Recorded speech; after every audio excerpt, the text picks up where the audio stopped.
You've been swimming upstream your entire life, against the current, against time, against the natural rhythm of things. And you're exhausted, not tired, exhausted from trying to force life to happen on your timeline. But here's what the ancient Buddhist masters knew. Life has its own rhythm, an invisible current beneath everything. And the moment you're fighting it, you're suffering. Not because you're weak, because you're human, because you were taught that control equals safety, that pushing equals progress. But there's another way. Hello, friend. I'm so glad you found this. If it feels right, share where you're listening from below. Morning, midnight, doesn't matter. I love knowing we're scattered across time zones, all seeking the same truth. Get comfortable. Grab that blanket. Close your eyes if you want. You don't need to fix anything right now. Just breathe. For the next 3 hours, we're walking a path together. I'm going to share why everything you've forced that didn't work, the relationships, the plans, the doors that stayed closed, might not have been failures. They might have been conditions not yet ripe. Life's wisdom protecting you from what wasn't aligned. We'll explore the invisible rhythm of life, why impermanence is liberation, and how your greatest losses became your deepest teachers. But first, let's talk about why you're so tired. That exhaustion is speaking. Listen.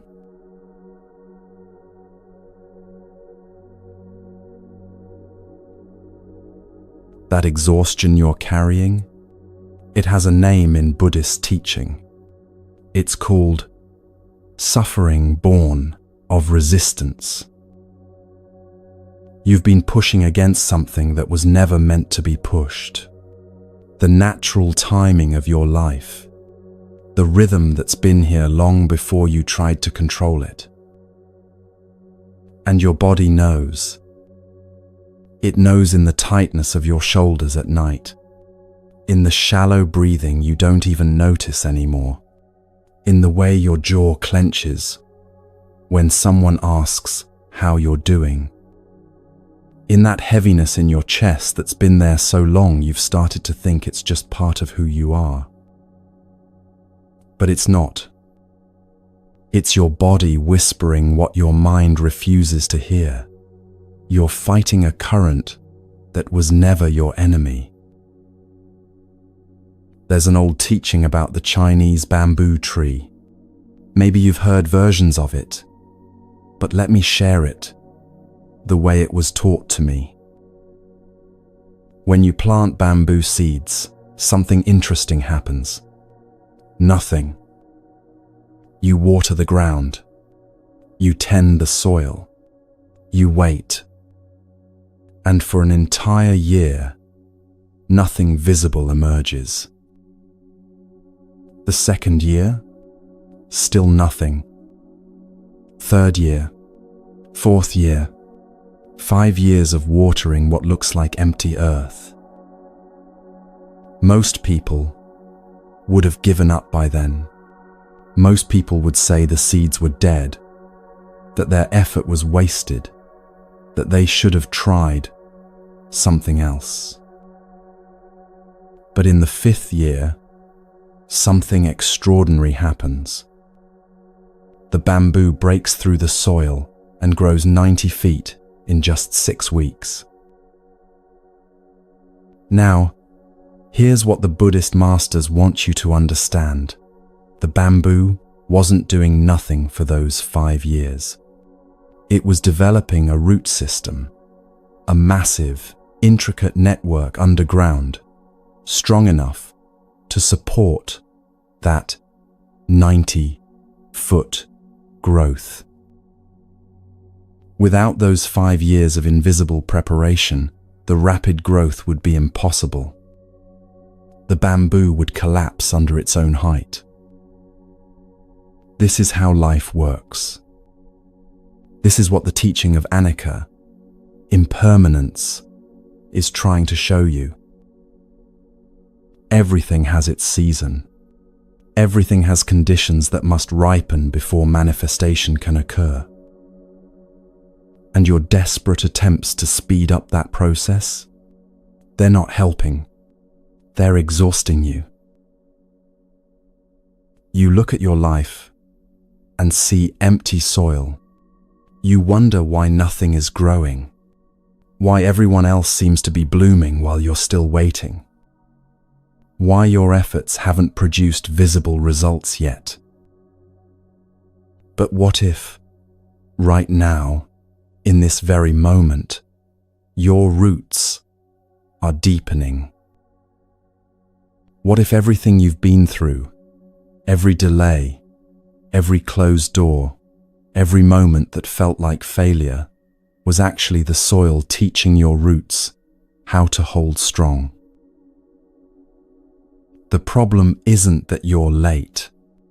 The problem is that you've been measuring your growth by everyone else's timeline instead of the one that's actually unfolding in your life. Let's talk about what forcing actually does to you. When you force, you're operating from a place the Buddha called tanha, craving. Not the healthy kind of wanting that moves you forward with ease, but the desperate grasping that says, if this doesn't happen now, I am not enough. That's not striving. That's suffering. There's a crucial difference between the two, and this is where the teaching of right effort comes in. Right effort doesn't mean trying harder. It means trying wisely. It means understanding when to act and when to allow, when to plant seeds and when to trust the underground work that you cannot see. Think about how you've been living, the constant mental planning, the strategies and backup strategies, the tight control over every detail, because if you let go for even a moment, something might fall apart. But here's what's actually falling apart. You. Your nervous system wasn't designed to operate in constant override mode. When you push past your body's signals, when you ignore the exhaustion and keep grinding, when you treat rest as laziness and patience as weakness, you're not winning. You're fragmenting. The body becomes tense. Sleep becomes difficult. Joy becomes rare. And that voice inside that used to guide you, it gets quieter and quieter until you can't hear it anymore. This is what forcing does. It disconnects you from your own inner wisdom. The Buddha taught something profound that speaks directly to this moment. Do not dwell in the past. Do not dream of the future. Concentrate the mind on the present moment. But we've misunderstood this teaching. We think it means we shouldn't plan or hope. That's not it at all. What the Buddha was pointing to is this: your suffering isn't happening in the present moment. It's happening in your mind's story about the present moment.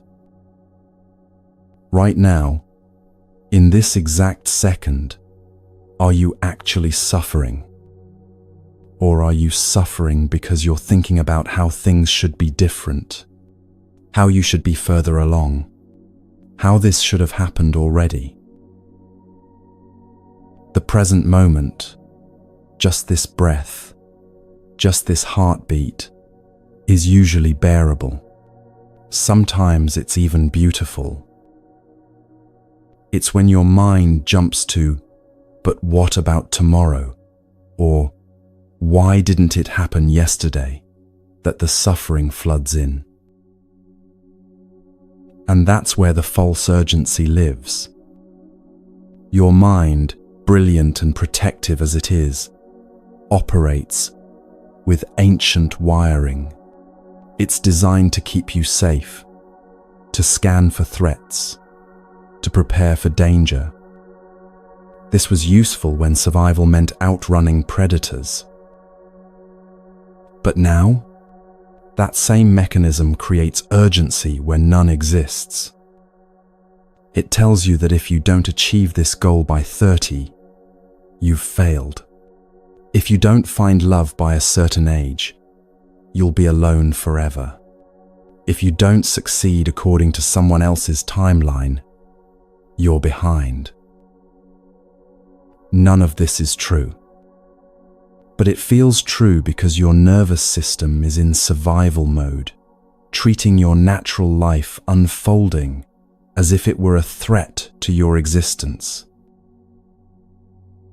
And so, you push, you force, you exhaust yourself, trying to outrun a timeline that was never real to begin with. Let me tell you about seeds. Have you ever seen a seed panic?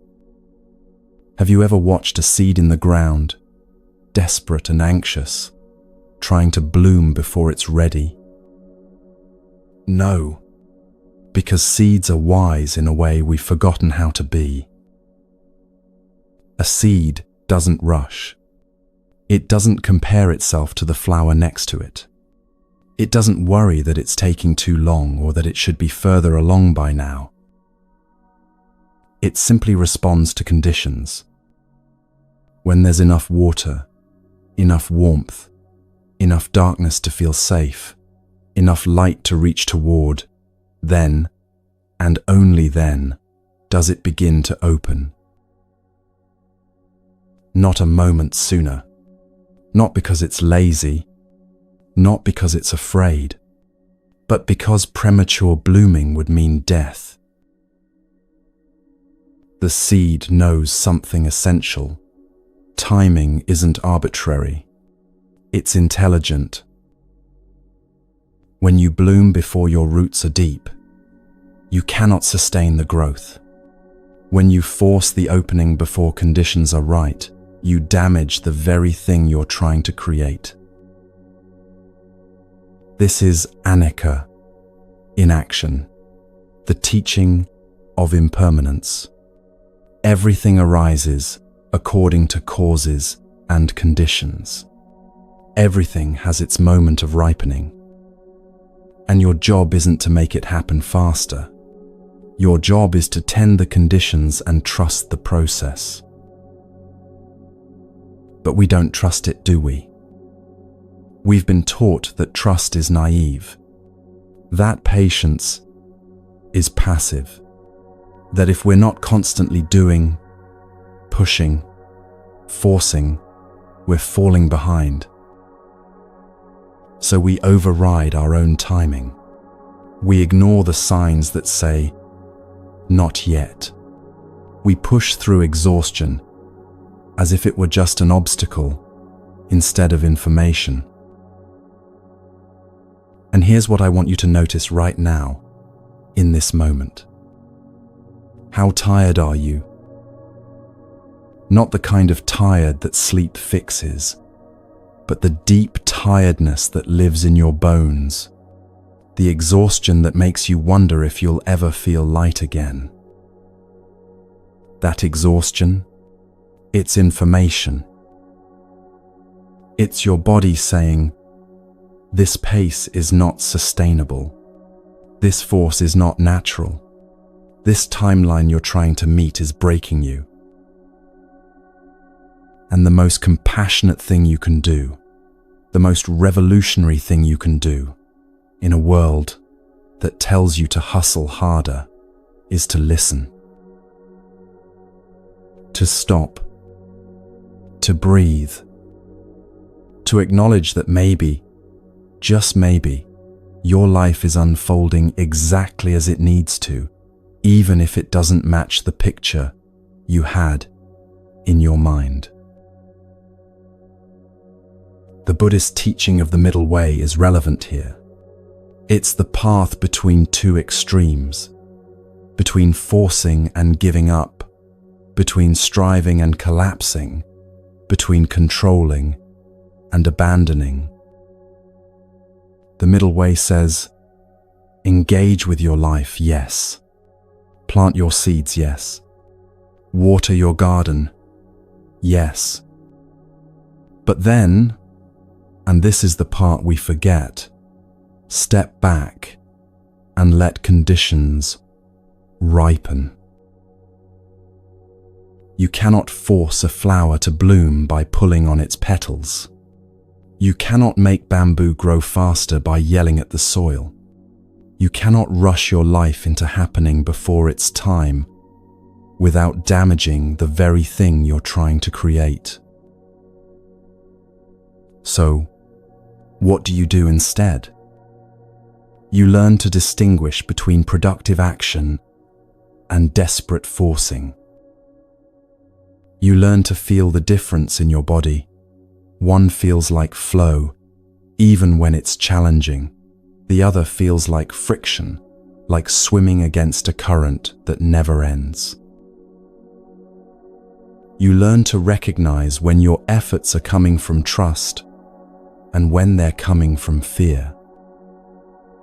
Because actions born from trust move forward with a certain ease, even through difficulty.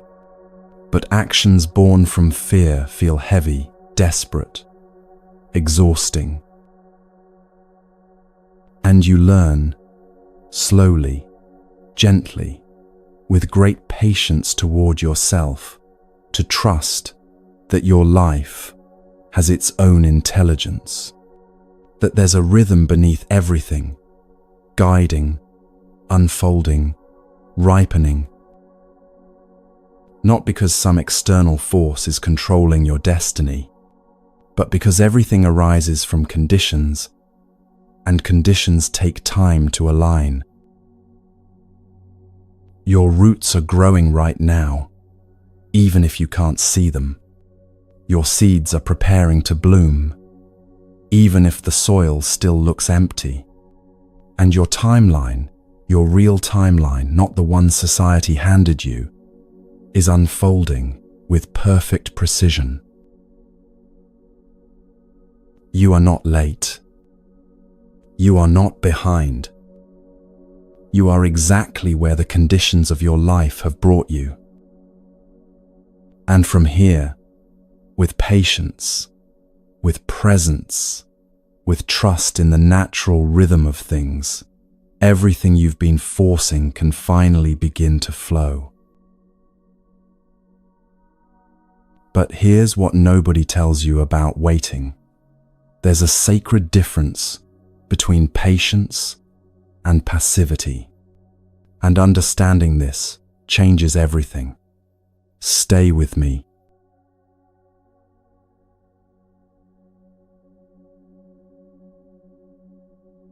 There's a feeling you know intimately, even if you've never named it. It's that sense that something should be happening right now, that you're supposed to be somewhere other than where you are.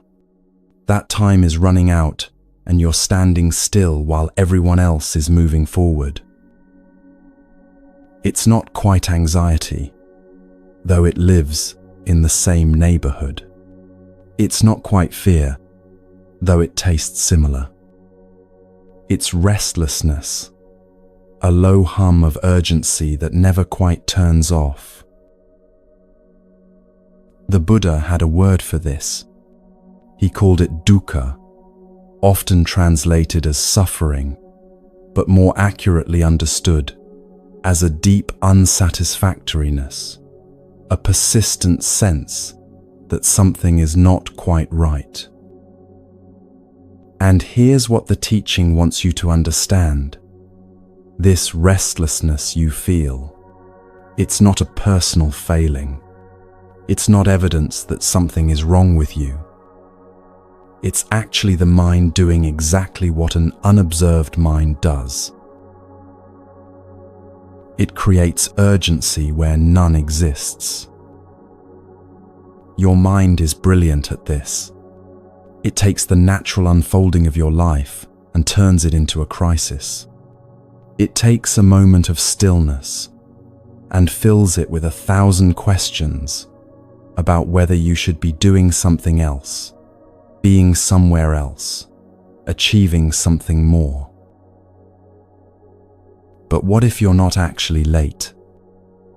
What if this feeling of being behind, this constant sense that life is happening somewhere else and you're missing it, what if that's just the mind's misunderstanding of how life actually works?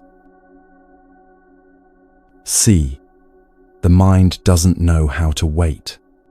It wasn't designed for patience. It was designed to solve problems, to anticipate threats, to keep you safe by always scanning for what's next. And in a world where survival meant constant vigilance, this was useful. But now that same mechanism takes the natural pauses in your life, the periods of preparation, the seasons of rest, the necessary stillness before growth, and labels them as danger. Your mind whispers, if nothing is happening, something must be wrong. But that's not truth. That's just an ancient alarm system that doesn't know the difference between actual danger and the peaceful groundwork that precedes every meaningful change. There's a story about a young monk who came to the Buddha with this exact restlessness. The monk bowed deeply and asked, "Teacher, when will I be enlightened?" He expected wisdom, perhaps a teaching, maybe a timeline. Instead, the Buddha simply pointed to a tree nearby. The monk looked at the tree, confused. It was just a tree, leaves moving gently in the wind, roots deep in the earth, branches reaching toward the sky. "I don't understand," the monk said. The Buddha smiled. "Does the tree ask when it will be complete?" The monk stood there, the question hanging in the air between them. "The tree grows according to conditions," the Buddha continued. "Rain comes, the tree drinks. Sun shines, the tree reaches. Winter arrives, the tree rests. It does not ask if it is ready. It does not wonder if it is behind schedule. It simply responds to what is present, moment by moment." Your enlightenment is the same. It unfolds according to conditions, your practice, your understanding, your readiness. Asking when is like asking the tree to bloom before spring arrives. The question itself reveals the obstacle. This is what restlessness really is. It's the gap between what your mind expects and what reality is offering right now. It's the space between "I should be here" and "I am here." And that gap, that space of misalignment, creates the suffering of urgency. The Buddhist teachings identify restlessness as one of the 5 hindrances, one of the mental states that obscures clear seeing. Not because restlessness is bad, but because it prevents you from being present with what actually is.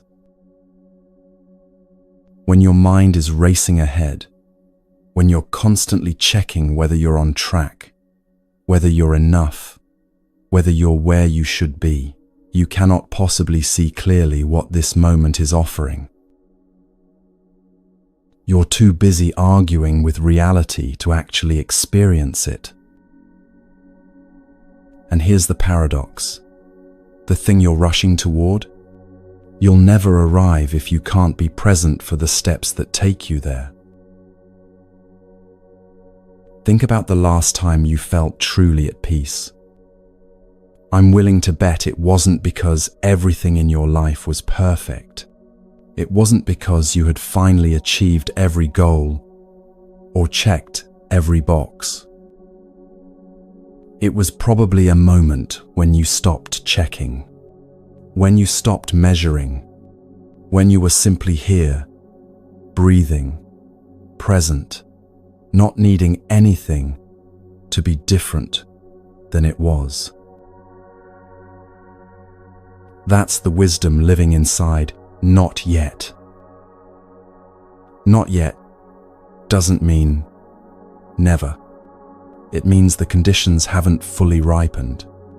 It means there's still groundwork happening beneath the surface. It means your roots are still deepening in ways you cannot see. But the restless mind hears "not yet" and translates it as rejection, as evidence of unworthiness, as proof that you're failing. And so the anxiety grows. Let me tell you what I've learned about the difference between anxiety and intuition, because this is where so many of us get confused. Anxiety lives in the future. It spins stories about all the terrible things that might happen, all the ways you might fail, all the opportunities you might miss. It's loud, urgent, insistent. It demands immediate action, even when there's nothing useful to do right now. Anxiety feels like drowning in questions that have no answers yet. Intuition, on the other hand, lives in the present. It's quiet, calm, clear. It doesn't scream at you to do something. It gently suggests a direction. It doesn't create panic. It creates a sense of knowing, even when you can't explain why. Intuition feels like coming home to something true. When you're anxious, your body contracts, shoulders tight, breath shallow, chest constricted. When you're following intuition, your body opens. Even if the path ahead is uncertain, there's a quality of rightness that the body recognizes. The restless mind, caught in anxiety, cannot hear intuition. It's too noisy, too desperate, too convinced that something terrible will happen if you don't figure everything out right now. But here's what the Buddha taught, and it's as relevant today as it was 2,500 years ago. Nothing can harm you as much as your own thoughts unguarded. Not the circumstances of your life, not the timing of your goals, not the judgment of others. Your own unexamined thoughts, running wild, creating urgency, spinning catastrophe, measuring and comparing and finding you lacking, those are what create the deepest suffering. And the antidote isn't to force the thoughts to stop. It's to become aware of them, to watch them without believing every story they tell. There was a time in my own life when the restlessness was so consuming I could barely breathe through it. Every morning I would wake up with a tight knot in my chest, this immediate sense that I was behind, that I had already wasted time by sleeping, that everyone else was moving forward while I was stuck. I remember one particular morning, sitting on the edge of my bed, feeling that familiar panic rising, and instead of doing what I usually did, jumping up, making lists, trying to outrun the feeling, I just sat there. I placed my hand on my chest and felt my heart racing. I noticed how shallow my breath had become. I observed the thoughts racing through my mind. You should have done this by now. Everyone else is further ahead. You're running out of time. What's wrong with you? And then I asked myself a simple question. Is any of that true in this exact moment? In that moment, I was sitting on a bed. The morning light was coming through the window. I was breathing. I was alive. Nothing terrible was actually happening. The suffering was entirely in my mind's story about what should be happening instead. That's when I started learning about awareness of mental states, not as a concept, but as a practice. The Buddhist teaching of mindfulness isn't about clearing your mind or stopping your thoughts. It's about becoming aware of what your mind is doing, so you can choose whether to believe it. You start to notice, there's the story about being behind. There's the comparison to others. There's the urgency that has no basis in present reality. And in that noticing, something shifts. The thoughts don't necessarily stop, but they lose their grip on you. You can see them as what they are, mental phenomena, not absolute truth. This is what it means to observe without judging, not to condemn yourself for having restless thoughts, but to simply see them clearly. This is what the mind does when it feels uncertain. This is the pattern it runs when it's afraid. And then, and this is the crucial part, you bring yourself back to your breath. Not as a technique to fix anything, but as a way of returning to what's real. Your breath is always happening now, not in the future you're worried about, not in the past you're regretting. Right here, right now. One breath in, one breath out.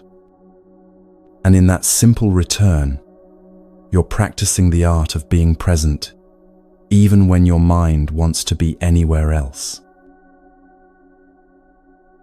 This doesn't mean the restlessness disappears forever. It means you start to recognize it when it arrives. And you know you don't have to believe everything it tells you. You learn that your worth is not measured by your timeline. You learn that your value is not determined by how much you've achieved by a certain age, or whether you're keeping pace with people who are on completely different paths with completely different conditions. You are not behind. You are not failing. You are exactly where decades of causes and conditions have brought you. And from here, with awareness and patience, you can move forward with clarity instead of panic. The restlessness wants you to believe that if you just push harder, achieve faster, become more, then you'll finally be allowed to rest. But that's backwards. Rest isn't the reward for completing everything. Rest is the foundation that allows you to see clearly what actually needs to be done. When you pause, truly pause, not just in body, but in mind, you create space for wisdom to arise, for intuition to speak, for the truth beneath the urgency to reveal itself. And often, what reveals itself is this: the urgency was never real. There is no cosmic deadline you're racing toward. There is no ultimate judge tallying up whether you hit arbitrary milestones on time. There is only this moment, and what you choose to do with your awareness right now. Will you let the restless mind convince you that you're always behind? Or will you bring gentle awareness to that pattern and choose, even for just this one breath, to be here instead? The mind won't stop creating urgency overnight. This is lifelong practice. But each time you notice the restlessness and choose not to believe it, you're training yourself in a different way of being. A way that's grounded in presence instead of panic. A way that trusts the unfolding instead of trying to force it. And slowly, over time, the restlessness begins to quiet. Not because everything in your life is suddenly perfect, but because you've stopped requiring it to be. You've learned to sit with "not yet" without making it mean you're not enough. You've learned to feel the urgency without letting it dictate your actions. You've learned that your mind will always have opinions about where you should be, but you don't have to live according to those opinions. You can live according to what's true instead. Now, I want to share something that might feel counterintuitive at first.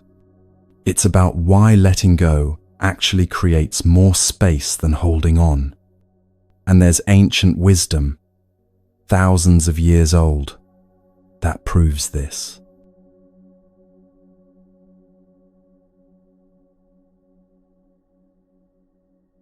Everything you've ever loved will change. Everyone you know will leave, one way or another, through death, distance, or the simple evolution of who people become over time. Every possession you own will break, decay, or pass into someone else's hands. Every version of yourself that you've been is already gone, replaced by who you are now, who will be replaced by who you become next. This isn't pessimism. This is the first and most fundamental truth the Buddha taught. Anicca, impermanence. All conditioned things, everything that arises from causes and conditions, are in constant flux. Nothing stays. Nothing remains fixed. Change is not the exception to the rule of existence. Change is the rule. And here's where it gets interesting. Your suffering doesn't come from change itself. It comes from your resistance to change, from your desperate attempt to make permanent what was always, by its very nature, temporary. This is dukkha, the second mark of existence. Suffering arises from clinging to what must change. You cling to relationships, hoping they'll stay exactly as they are. You cling to youth, to health, to circumstances that feel good. You cling to ideas about how your life should unfold, to timelines you've created, to versions of yourself you think you should be. And every time reality reminds you that nothing stays, you experience that as loss, as failure, as something going wrong. But what if nothing is going wrong? What if change is exactly what's supposed to happen, and your suffering comes not from the change, but from your belief that it shouldn't be changing? There's a teaching story about a wise teacher who had a clay cup he loved dearly. He drank his tea from it every morning. He admired its simple beauty, the way it fit perfectly in his hands, the smooth glaze that caught the light just so. One day, a student noticed how carefully the teacher handled this cup and asked, "Teacher, you clearly love this cup. What will you do when it breaks?" The teacher smiled and said something that changed the student's understanding forever. "It's already broken," he said. "I'm just enjoying it now." The student was confused. "But teacher, the cup is whole. It's not broken." "It will break," the teacher said gently. "All things do. Clay returns to earth. This cup, this body, this life, all of it is temporary. So rather than pretend it will last forever and then suffer when it breaks, I acknowledge its nature now. It's already broken. It's already returning to what it came from. And because I see this clearly, I can truly appreciate it while it's here. No clinging, no denial, just presence with what is for as long as it lasts. This is the wisdom of impermanence. When you understand that everything is already in the process of changing, already moving toward its next form, you stop trying to freeze it in place. You stop exhausting yourself, trying to make permanent what was never meant to be permanent. And something unexpected happens. You become free to actually enjoy what's here. Because you're not spending your energy trying to control the uncontrollable. You're not lost in anxiety about losing what you have. You're simply here, present, aware that this moment is precious, precisely because it won't last. Now, I know what some part of you might be thinking. This sounds hopeless. If nothing lasts, what's the point? But that's not what this teaching is pointing to at all. This isn't nihilism. This is liberation. When you deeply understand impermanence, you stop relating to life as something you possess. You start relating to it as something you participate in. Nothing truly belongs to you, not your body. It's changing every moment. Cells dying and being born. Aging according to conditions you don't control. Not your relationships. People grow, evolve, sometimes grow apart. Not your thoughts or emotions. They arise and pass like weather systems moving through. You are not the owner of any of this. You are the temporary caretaker. And when you stop trying to own what cannot be owned, the burden lifts. This is anatta, the third mark of existence, non-self, the teaching that there is no fixed, permanent, unchanging self at the core of your being. You are not a solid, static thing. You are a process, a constantly changing flow of experiences, conditions, causes, and effects arising and passing away. And once you see this clearly, not just intellectually, but in your direct experience, something fundamental shifts. You stop trying to hold water in your fists. Have you ever tried it? Scooping water from a river or a pool and trying to keep it in your closed hands. The tighter you squeeze, the faster it leaks out between your fingers. The more desperate you are to hold on, the more certainly you lose what you're trying to keep. But if you relax your hands, if you let them rest open in the water stays as long as it stays. And when it flows away, it flows. No suffering, no loss, just the natural movement of things. This is what letting go looks like. Not abandoning everything you care about, not becoming cold or detached, but learning to hold your life with open hands instead of clenched fists. The Buddha taught something else that's crucial to understanding this: dependent origination. It's one of the most profound teachings in Buddhism, and it completely shifts how you see your life. Everything that exists arises from causes and conditions. Nothing happens in isolation. Nothing is independent. This moment you're in right now, it didn't happen to you by some cosmic design or universal will. It arose from countless conditions meeting in this exact way.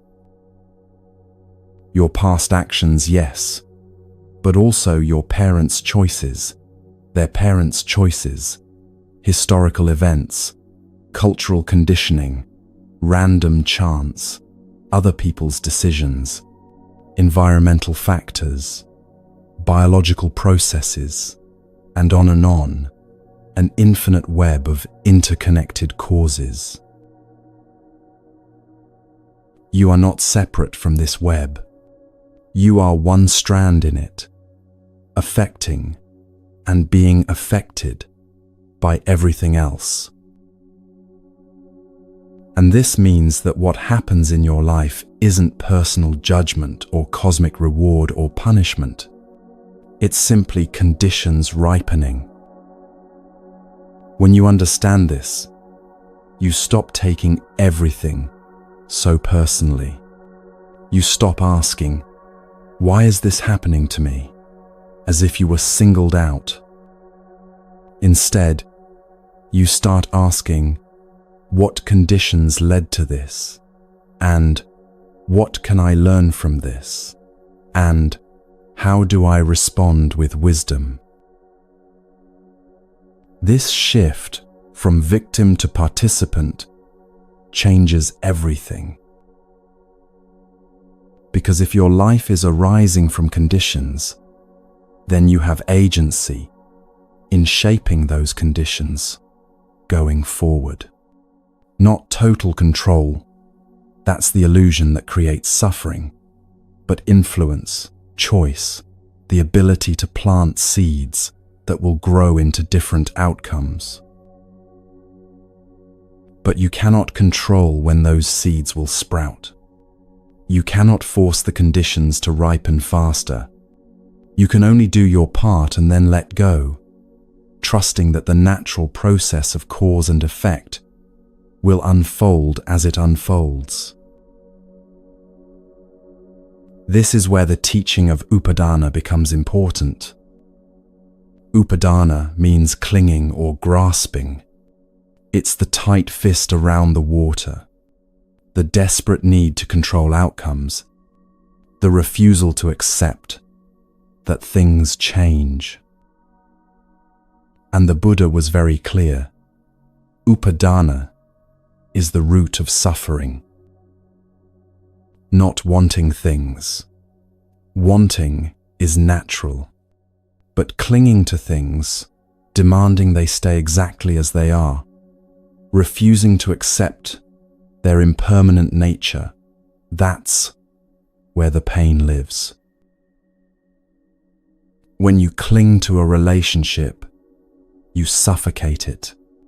When you cling to youth, you miss the wisdom of aging. When you cling to one version of yourself, you prevent growth.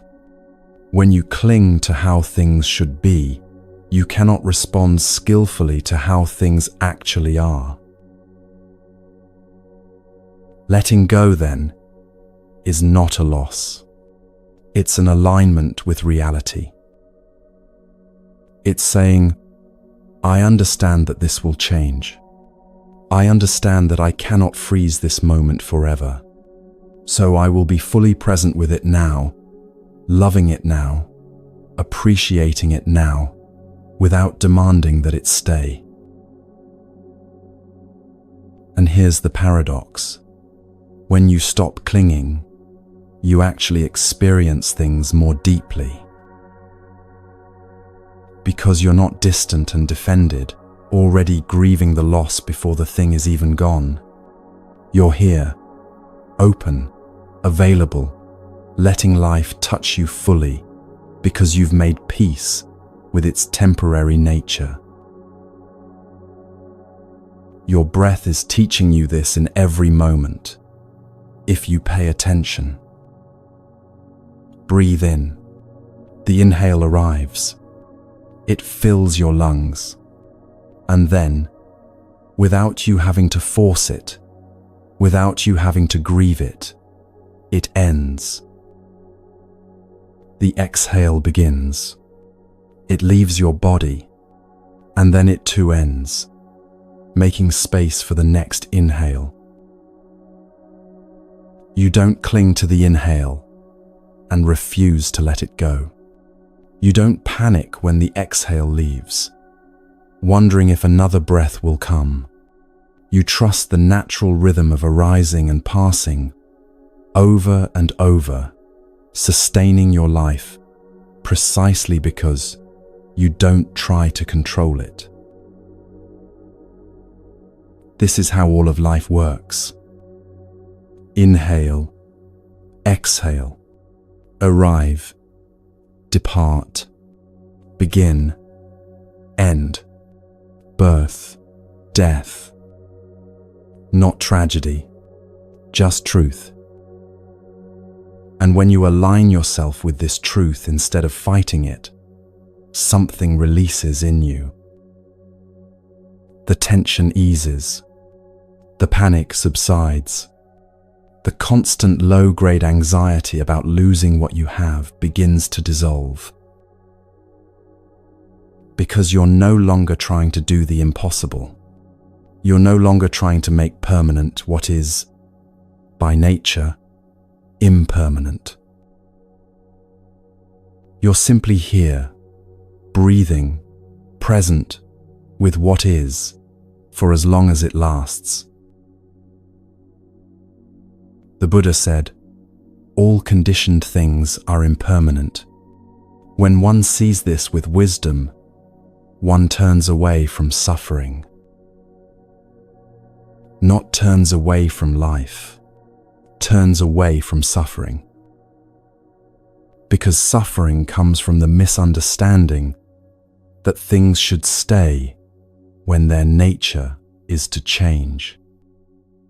And wisdom comes from seeing clearly, this will change, and that's not a problem to be solved. That's just how it is. When you see this, really see it, not just think about it. You stop relating to change as the enemy.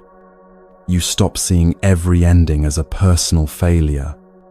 You stop treating loss as evidence that something went wrong.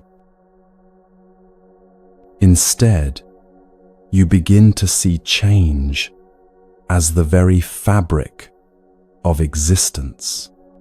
Loss as the inevitable counterpart to having. Endings as the necessary completion that makes space for new beginnings.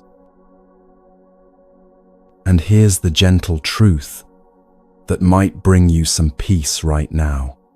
Impermanence means your pain won't last either. Whatever you're struggling with, whatever weight you're carrying, whatever suffering feels permanent in this moment, it too is subject to change. It too will shift, evolve, transform, and eventually pass.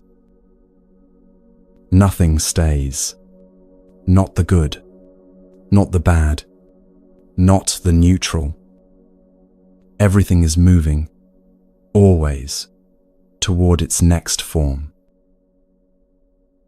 So when you find yourself clinging, and you will, because you're human, and clinging is what the untrained mind does, can you notice it? Can you feel the tightness in your chest, the grasping in your thoughts, the refusal to accept what's changing? And then, with great gentleness toward yourself, can you soften? Can you take one breath and remind yourself, this too is changing. This too will pass. I don't have to hold so tightly. Not because you don't care, but because you understand that holding tightly doesn't stop the change. It only exhausts you. Letting go is not giving up. It's not indifference. It's not coldness.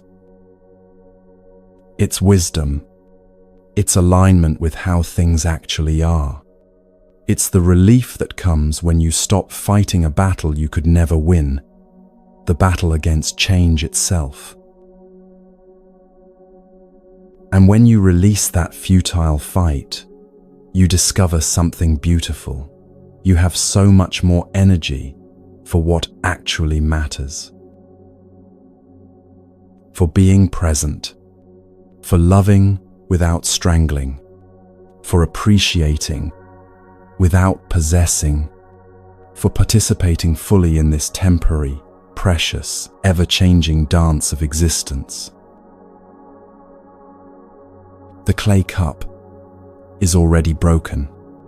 Your life is already changing. Everything you love is already in motion toward its next form. This isn't cause for despair. This is your invitation to be fully alive right now, in this moment, with what's actually here, not with your fantasy of forever, but with the reality of now. And now is enough. It always has been. Understanding impermanence is one thing, but living with it, that requires learning the art of non-resistance. Let me show you what I mean.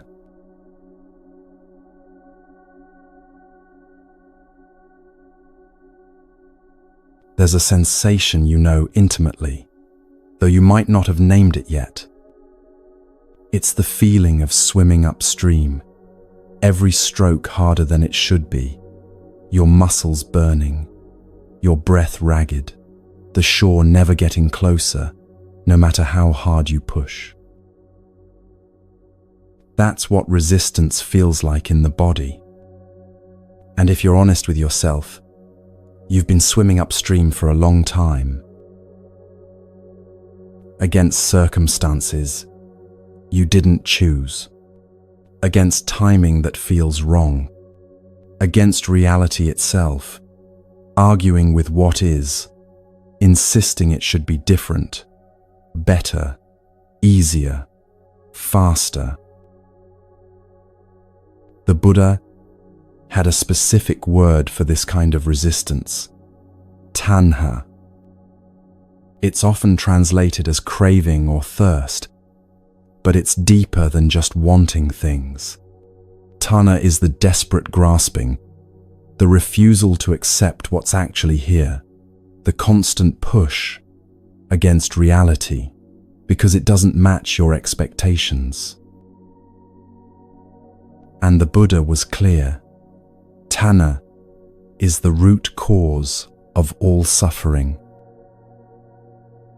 Not the circumstances themselves, not what happens to you, but your relationship to what happens, the resistance, the fighting, the refusal to accept that this is what is. Your body knows when you're resisting. It shows up as tension in your shoulders, like you're bracing against an invisible blow that never comes. As tightness in your jaw from clenching against words you can't say, or realities you don't want to face.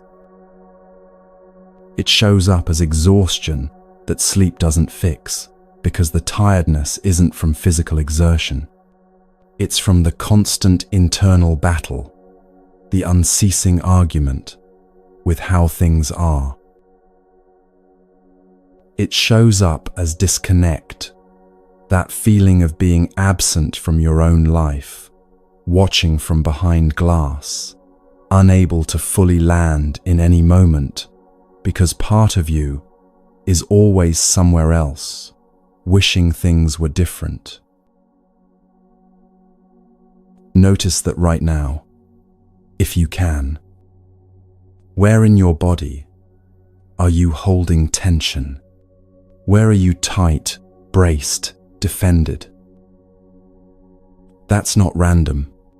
That's the physical manifestation of resistance. That's your body showing you where you're fighting reality instead of flowing with it. When you fight what is, you're not fighting circumstances. You're fighting truth itself. Because what is. It's already happened. It's already here. Your resistance to it doesn't change it. It only creates a layer of suffering on top of whatever you're already experiencing. This is the core of the Buddha's insight. Suffering is not what happens to you. Suffering is your relationship to what happens. Pain is inevitable. Bodies age. People leave. Plans fail. Loss comes. That's the nature of existence in an impermanent world. But suffering, the deep anguish, the prolonged struggle, the sense that this shouldn't be happening, that's optional. That's what you add when you resist.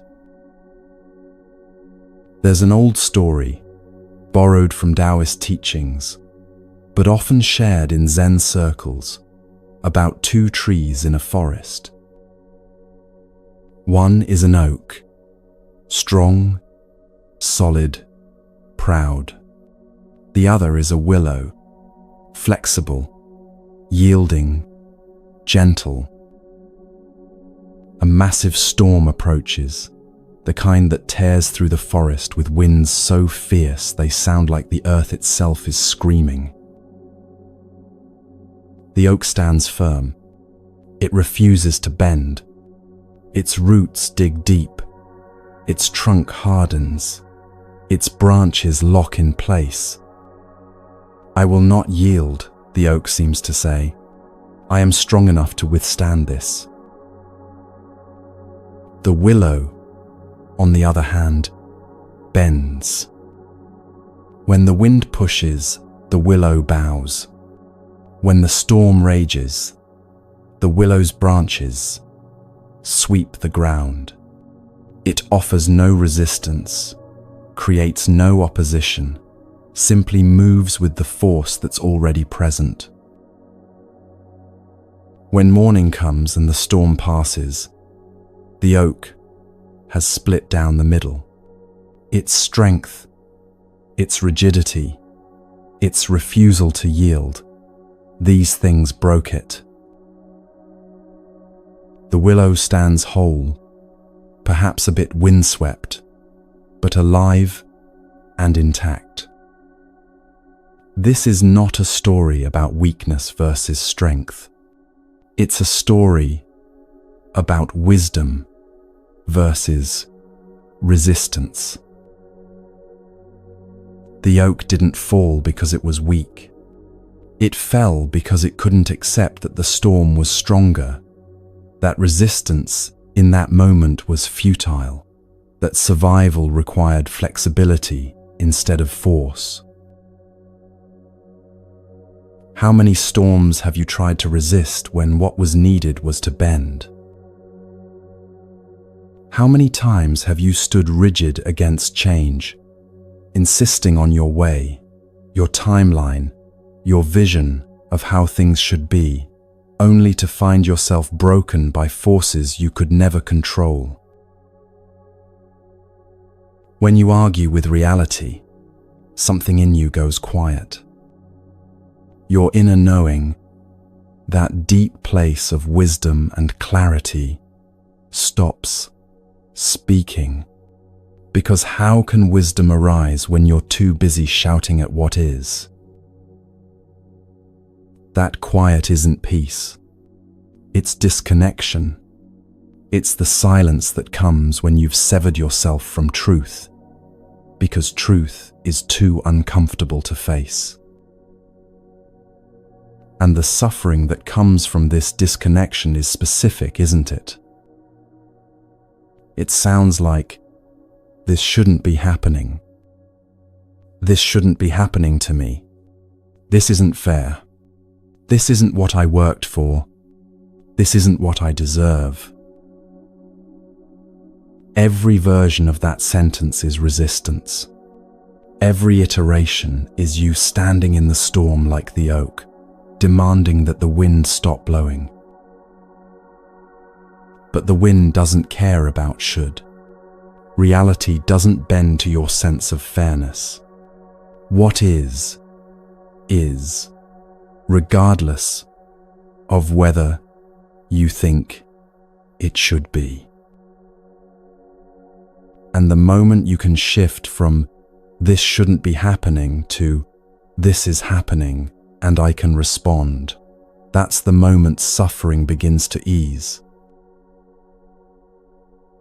Not because the circumstances have changed, but because you've stopped adding resistance to difficulty. This is where people misunderstand the Buddhist teaching of acceptance. They think acceptance means resignation, giving up, becoming passive in the face of injustice or hardship. But that's not what acceptance means at all. Acceptance is simply acknowledging what is true right now. It's the willingness to say, okay, this is where I am.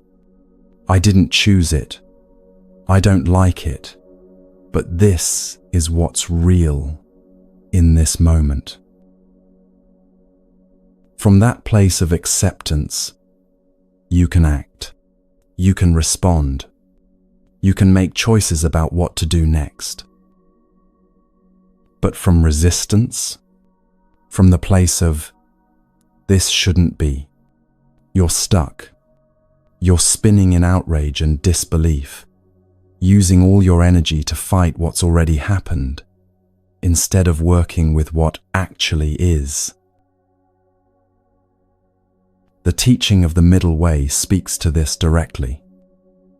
The Buddha taught that wisdom lives between two extremes, not in forcing yourself against reality, and not in collapsing into helplessness.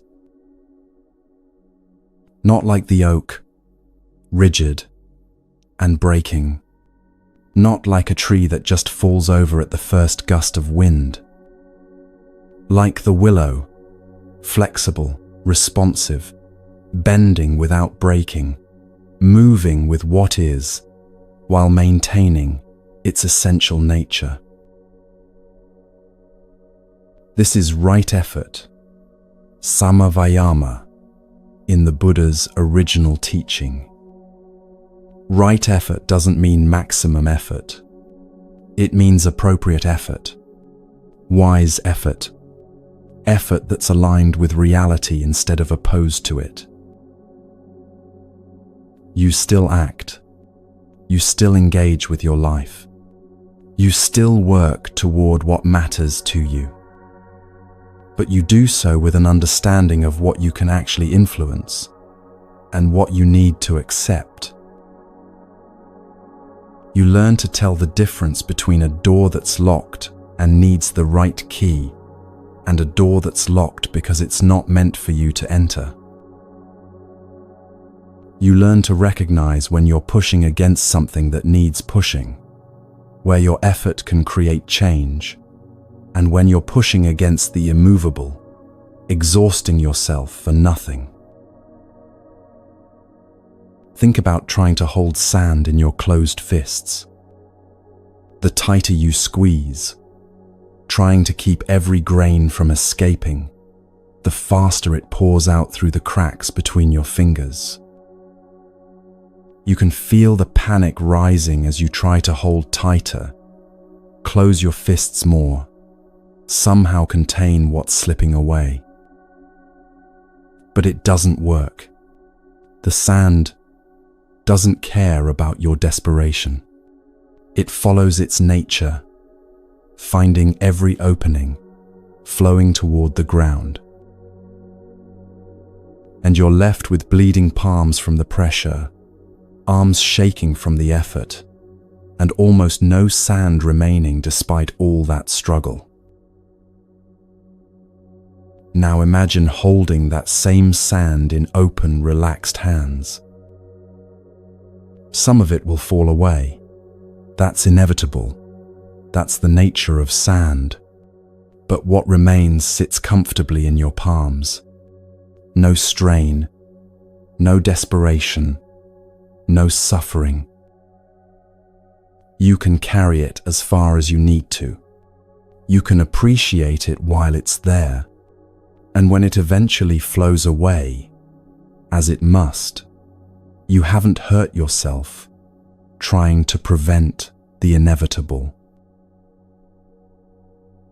This is the difference between resistance and flow. Flow doesn't mean you don't care. It doesn't mean you're passive or indifferent. It means you're working with reality instead of against it. You're like water moving around rocks instead of trying to push straight through them. Water doesn't argue with obstacles.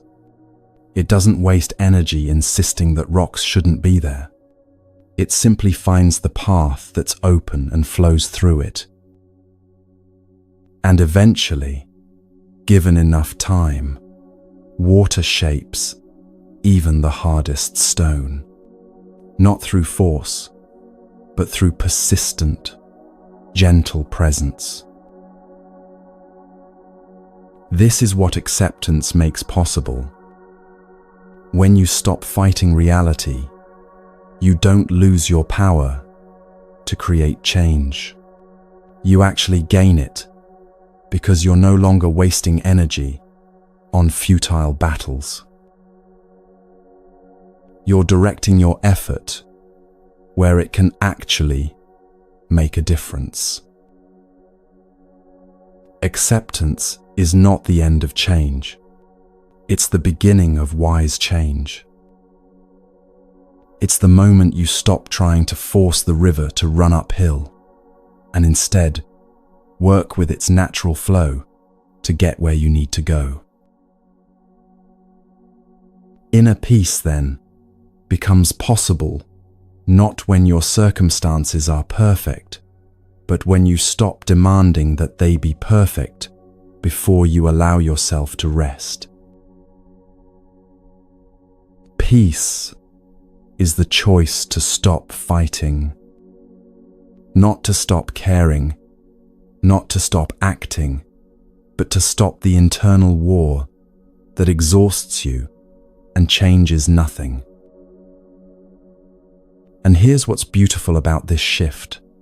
The moment you stop resisting, you often discover that what you were fighting against was trying to help you all along. The closed door that felt like rejection was actually protection from something that would have harmed you. The delay that felt like punishment was actually time for conditions to ripen that you couldn't see yet. The loss that felt like the end was actually space being cleared for something more aligned with who you're becoming. Reality is not your enemy. It never was. But when you're in resistance, you can't see that.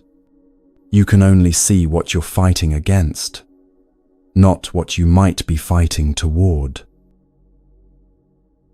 There's an ally hidden in what is, but you'll never find it while you're busy, insisting that what is should be something else. I know this is hard to hear, especially if you're in the middle of something painful right now. I'm not suggesting that your pain isn't real or that you should just accept harmful situations without working to change them. What I'm saying is this: the pain of the situation is one thing. The suffering you add through resistance is another. You can acknowledge pain without fighting reality. You can work to change circumstances while accepting that right now, in this moment, this is where you are. That acceptance doesn't make you weak. It makes you clear. It gives you solid ground to stand on instead of the quicksand of, this shouldn't be happening.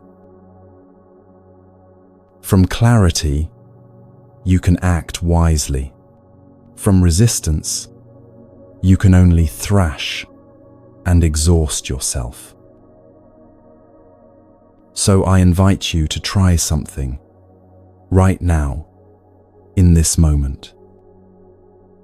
Take a breath and notice where you're resisting. What reality are you fighting? What truth are you refusing to accept?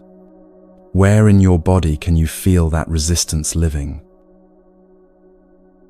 And then, just for this one breath, see if you can soften.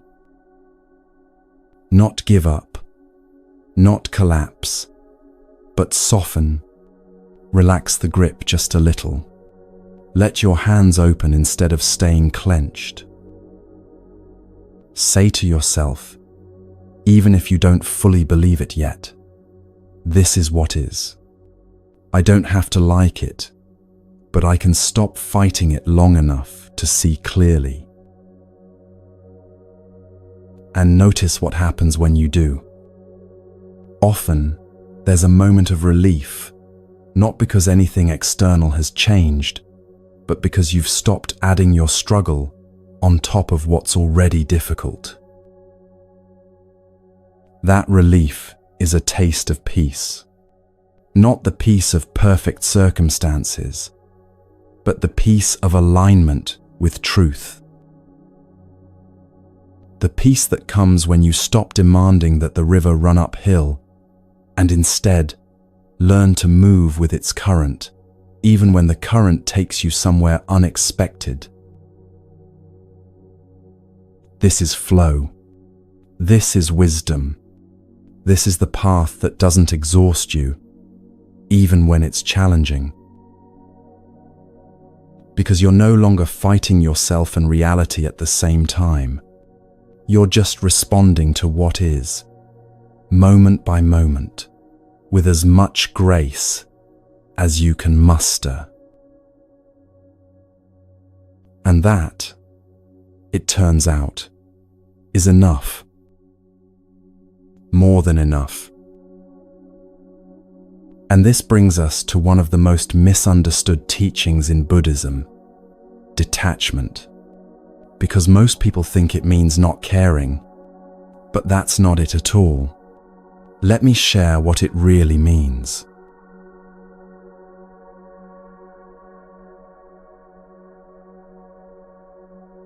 Detachment has gotten a bad reputation, especially in a culture that measures love by how tightly you hold on.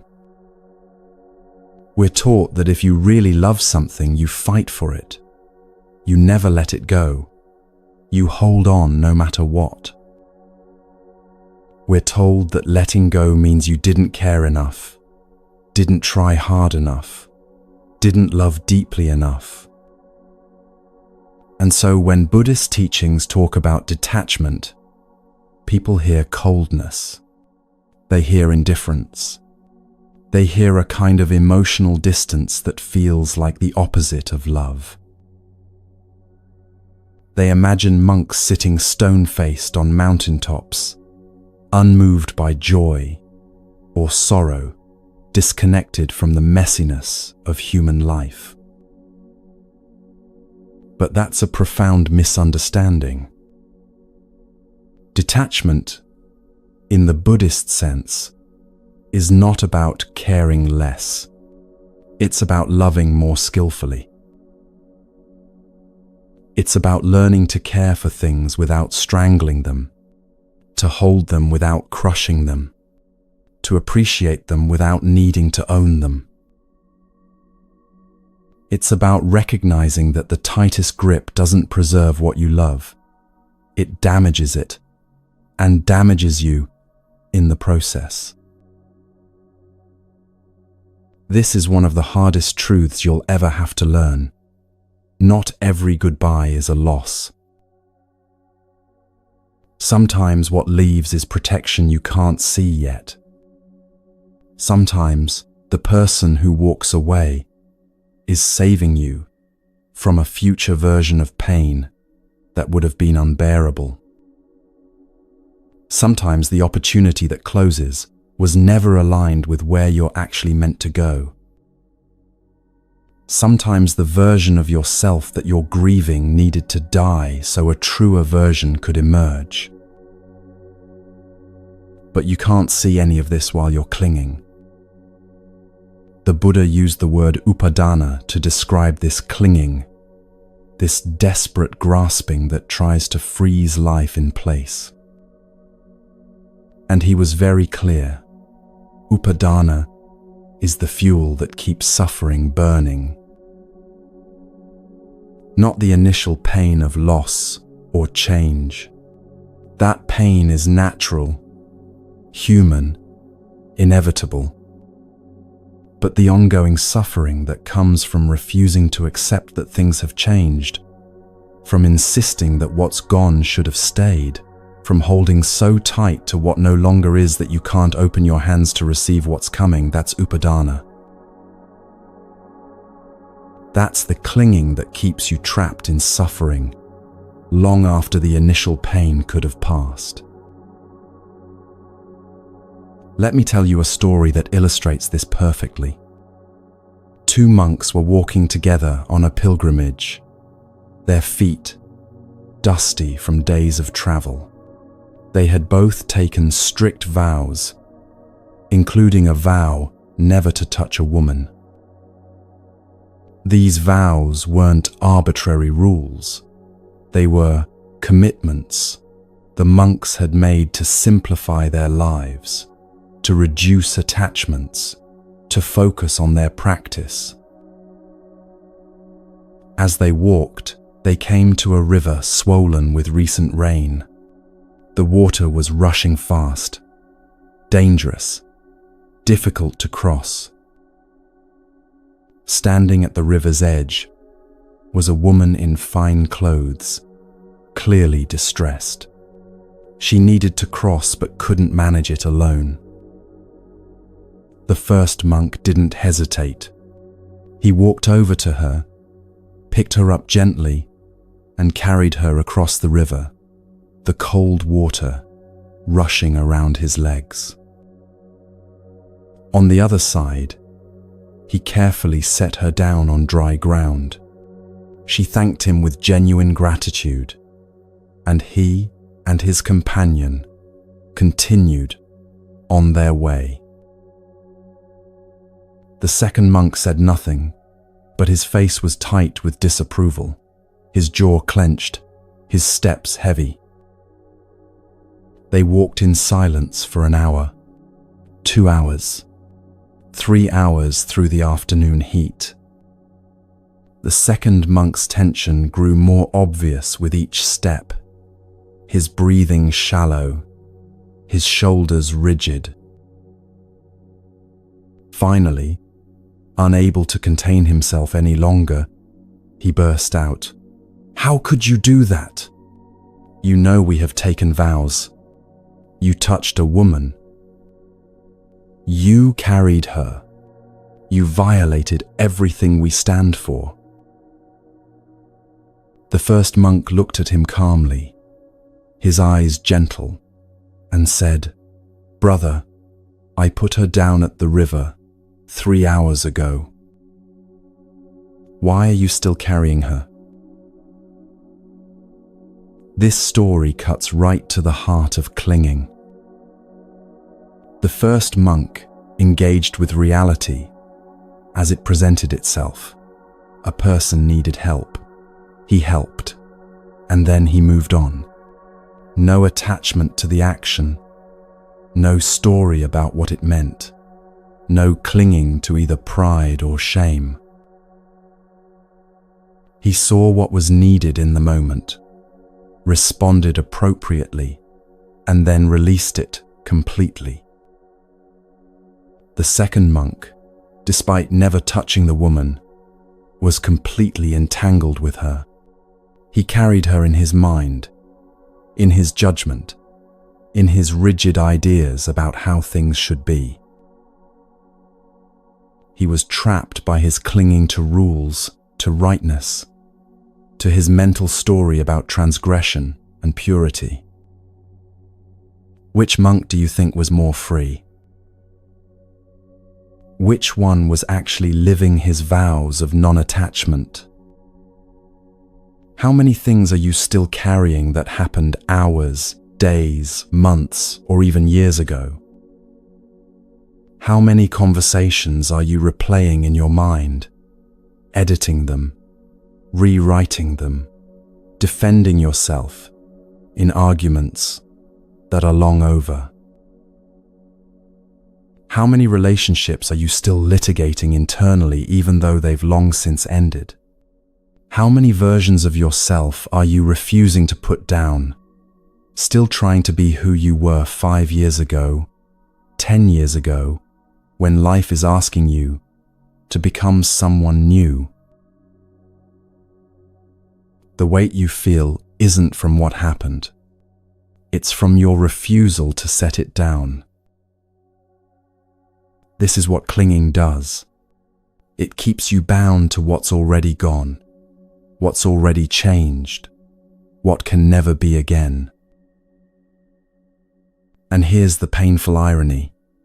When you hold on to what wants to leave, you're not preserving it. You're imprisoning yourself. Think about a relationship that's ended but that you can't let go of. Maybe you replay the conversations, analyze what went wrong, hold imaginary arguments where you finally say the perfect thing. Maybe you keep checking their social media, maintaining a secret hope that things will somehow return to how they were. Maybe you compare every new person you meet to them, finding everyone lacking because you've turned them into an idealized memory instead of the flawed human they actually were. You think you're holding on to them, but you're not. They're already gone. What you're actually holding on to is your own suffering. You're choosing moment by moment, to stay tethered to something that no longer exists except as a story in your mind.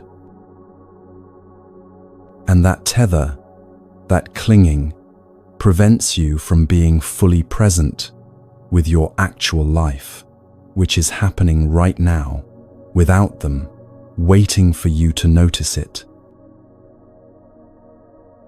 There's a natural cycle to all things: arrival, purpose, completion, departure. Everything that enters your life comes for a reason, serves a purpose, completes its role, and then leaves to make space for what's next. People arrive to teach you something about yourself, about love, about boundaries, about growth. When the teaching is complete, the relationship often completes too. Jobs arrive to develop certain skills, to put you in certain places, to connect you with certain people. When that's done, the job often ends, whether by your choice or circumstances beyond your control. Versions of yourself arrive to help you navigate particular chapters. When the chapter closes, that version of you needs to be released, so the next version can emerge. This is not tragedy. This is the natural rhythm of a life being lived. But we panic at departure. We interpret every ending as rejection, every completion as failure, every goodbye as proof that we weren't enough to make things stay. And so we cling. We try to extend what's already complete. We try to revive what has naturally died. We try to force another season out of something whose season has passed. The Buddha taught that suffering has a cause, and the cause is tanha and upadana, craving and clinging. The desperate need for things to be other than they are, the refusal to accept completion, the grasping that tries to make permanent what is, by nature, temporary. And he also taught the end of suffering, letting go. Not because you don't care, but precisely because you do. Real love, mature, wise, compassionate love, knows when to hold and when to release. There are signs that life is asking you to let go, if you're willing to notice them. Exhaustion that doesn't lift no matter how much you rest. That's your system telling you that maintaining this connection, this job, this version of yourself is draining more energy than it's returning. Repetition of the same painful patterns without change or growth. That's life showing you that this situation has taught you all it can, and continuing it is just rehearsing old lessons instead of learning new ones.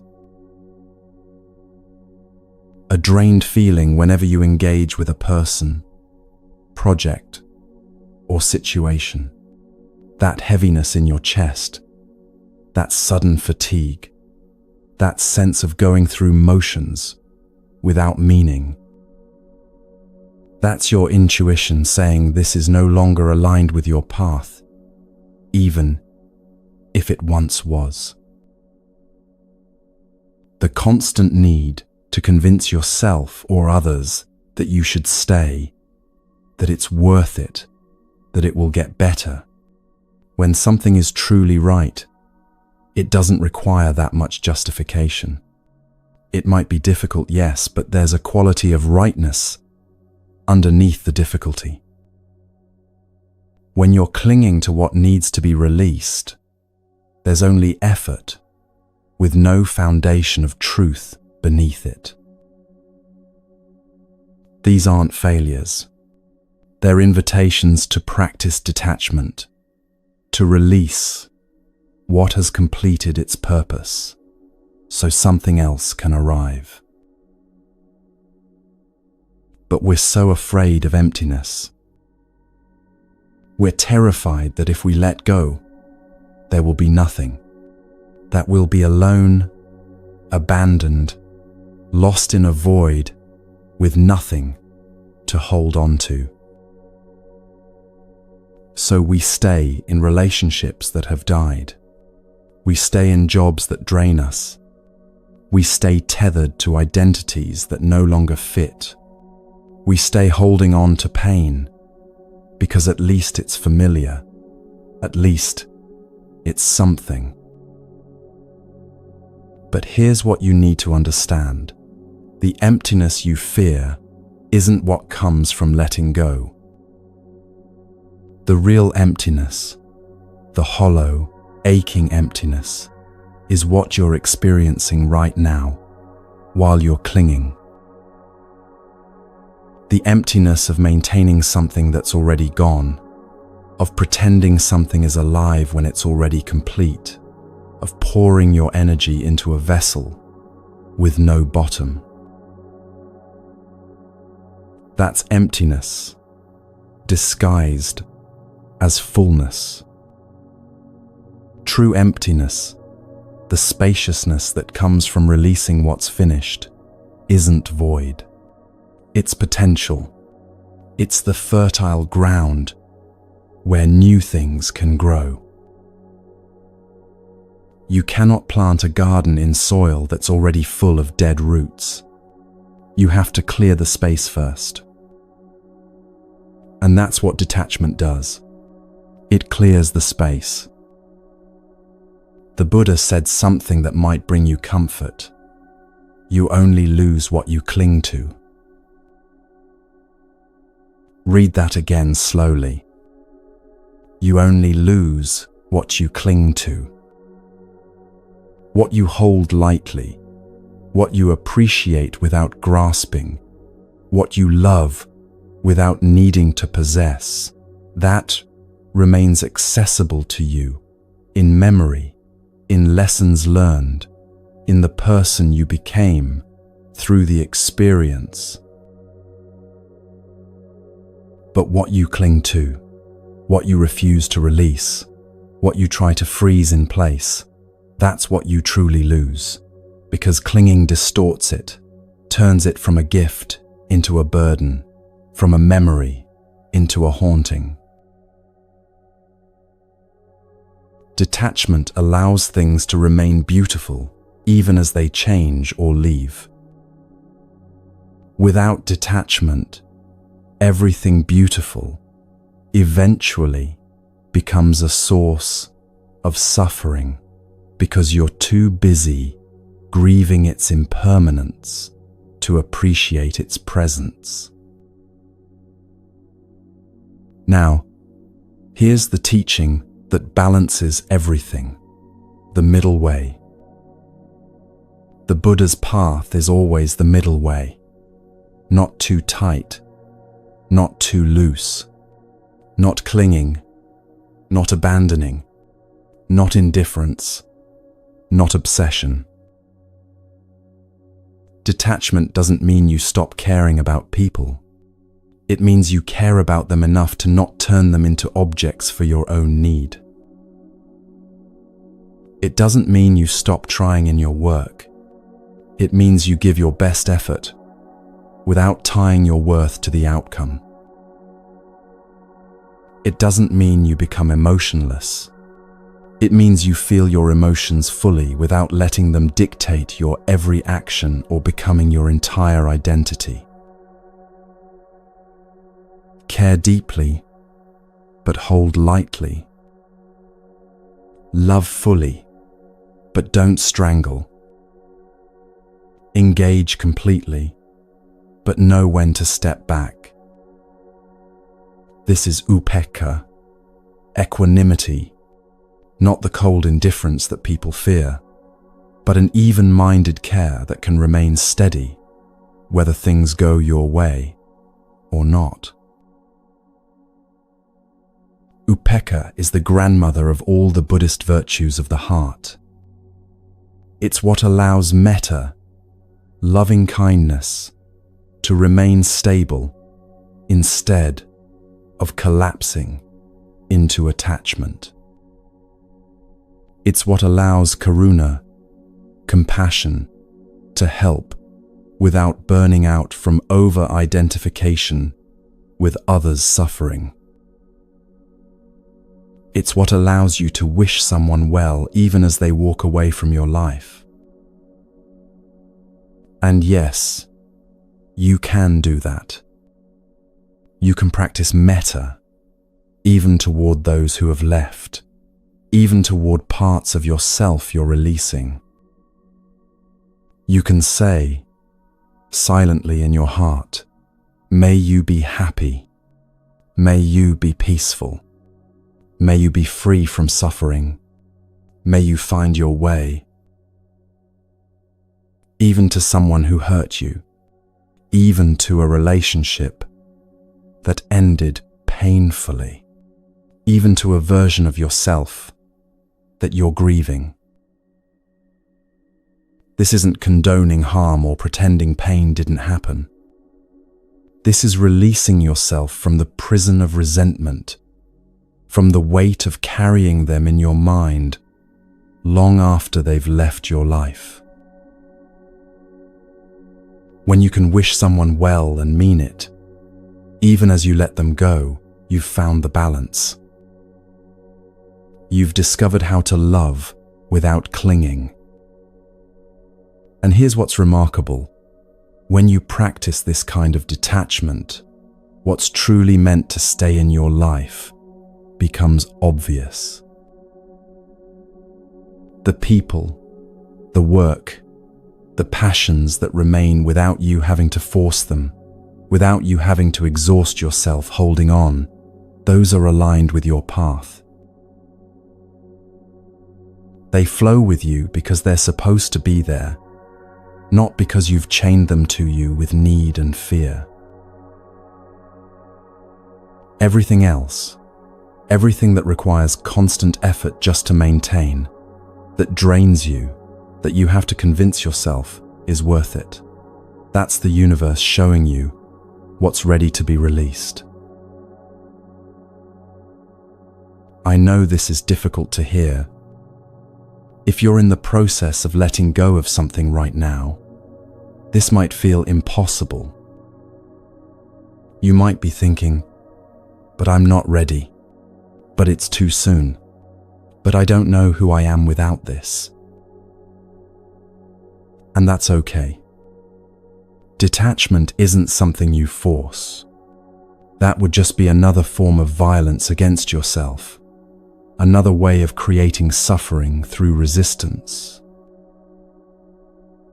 Detachment is something that arises naturally when you see clearly, when you truly understand impermanence, when you recognize that clinging creates suffering, when you trust that letting go makes space for what's next. You don't have to be perfect at this. You don't have to let go of everything all at once. You just have to be willing to notice when you're clinging, to feel the tightness in your chest when you think about losing something, to recognize the exhaustion of trying to hold on to what's already slipping away. And then, in those moments, to take one breath and whisper to yourself, I can hold this a little more loosely. I can care without crushing. I can love without owning. That's the practice. Not perfection, just practice. One breath at a time, one release at a time, learning that your hands were never meant to be fists. Detachment is not about becoming hard or cold or distant. It's about becoming free enough to love more fully, to be present more completely, to appreciate more deeply, not despite impermanence, but because of it. When you know that everything is temporary, every moment becomes precious. When you know that nothing truly belongs to you, you can receive everything as a gift. When you know that all things must change, you can finally stop fighting and start flowing. And in that flow, there's a lightness you forgot was possible. A way of moving through life that doesn't leave you exhausted from holding on. A way of loving that doesn't turn into suffering the moment something changes. This is what detachment offers. Not less love, but more skillful love. Not less care, but wiser care. Not less feeling, but more freedom within your feelings. I know this is hard to hear. So let's pause for a moment. Let's breathe together.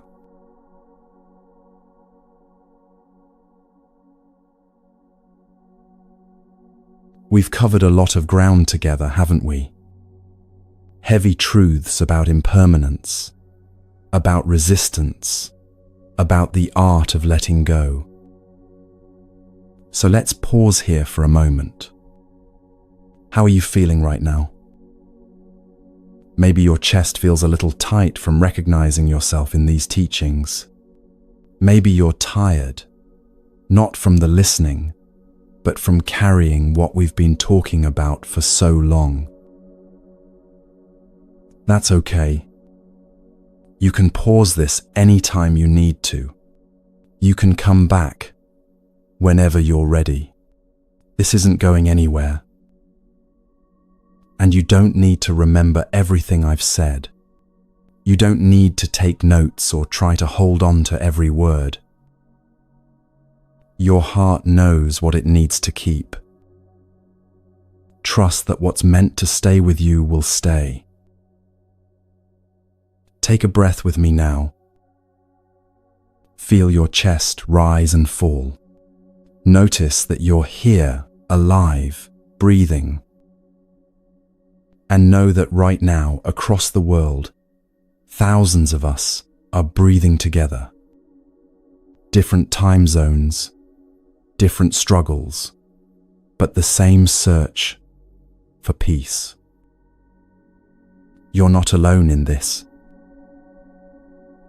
You're exactly where you need to be. May you be at peace.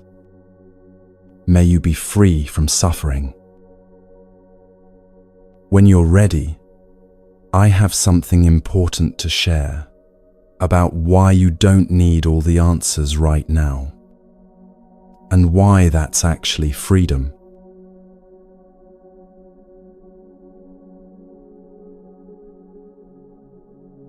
There's a kind of suffering that doesn't come from what happens to you. It comes from your desperate need to understand why it happened. Why did this relationship end? Why did I lose this opportunity? Why did this illness come? Why me? Why now? Why this way?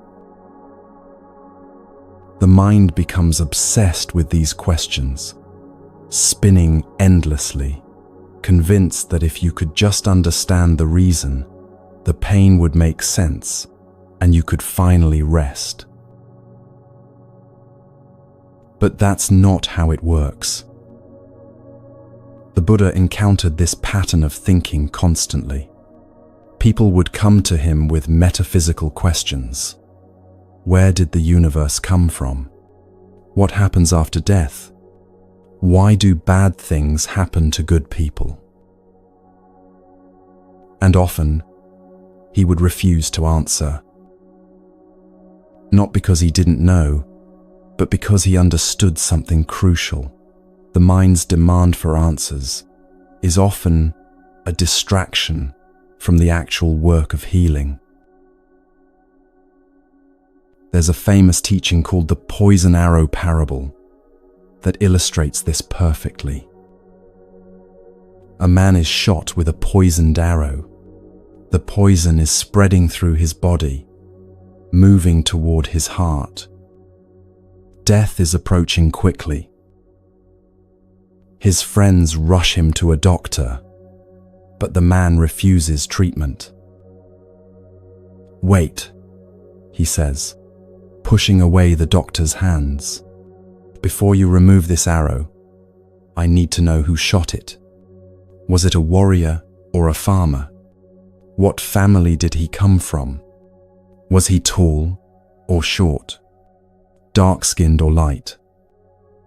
The doctor tries to intervene, but the man continues. "And what kind of bow was used? What wood is the arrow made from? What feathers guide its flight? What type of poison was used? And where did it come from?" The Buddha, telling this story, looked at his students and said simply, "This man would die before getting answers to all these questions." The wise response is clear. First, remove the arrow. This is what your mind does with suffering. Instead of tending to the actual wound, the grief, the fear, the pain of what is, you demand a complete understanding of why before you're willing to begin healing. You refuse to move forward until someone explains the cosmic logic behind your suffering, until you can trace the arrow back to its source and understand every detail of how it came to pierce you. And while you're asking these questions, the poison spreads. The suffering deepens, not because of what happened, but because you're paralyzed by the need to understand it. Here's the truth your mind doesn't want to hear. Understanding why something happened doesn't actually reduce the pain of it happening. Knowing exactly why your relationship ended doesn't unbreak your heart. Understanding all the factors that led to your loss doesn't restore what you've lost. What your mind really wants when it asks why is control. It wants to believe that if you can just figure out the formula, if you can understand exactly what went wrong, you can prevent it from ever happening again. You can make yourself safe through understanding. But life doesn't work that way. The Buddha taught about avidya, often translated as ignorance, but more accurately understood as a fundamental misunderstanding of how reality works. Avidya is the belief that you can control outcomes through perfect knowledge, that if you just understand enough, plan enough, prepare enough, you can protect yourself from pain. But that's different from the wisdom of not knowing. Not knowing isn't ignorance. It's humility. It's the recognition that some things cannot be understood in the moment they're happening. Some lessons reveal themselves only in retrospect. Some patterns become clear only after years of living. Some wisdom arrives not through analysis, but through acceptance and time. The difference between being lost and not knowing is crucial. Being lost is disorientation, panic, the feeling that you should know where you are, but don't. Not knowing is presence in uncertainty. It's the ability to say, "I don't understand this yet," And that's okay. I'm here. I'm breathing. I'm taking the next step, even without knowing where the whole path leads. There's a question that changes everything, and it's so simple you might miss its power. Instead of asking, "Why is this happening to me?" which positions you as victim of random cruelty, try asking, "What is this teaching me?" That one shift transforms your relationship to difficulty. Why me is a dead end. It's a question that has no satisfying answer and creates resentment, even in the asking.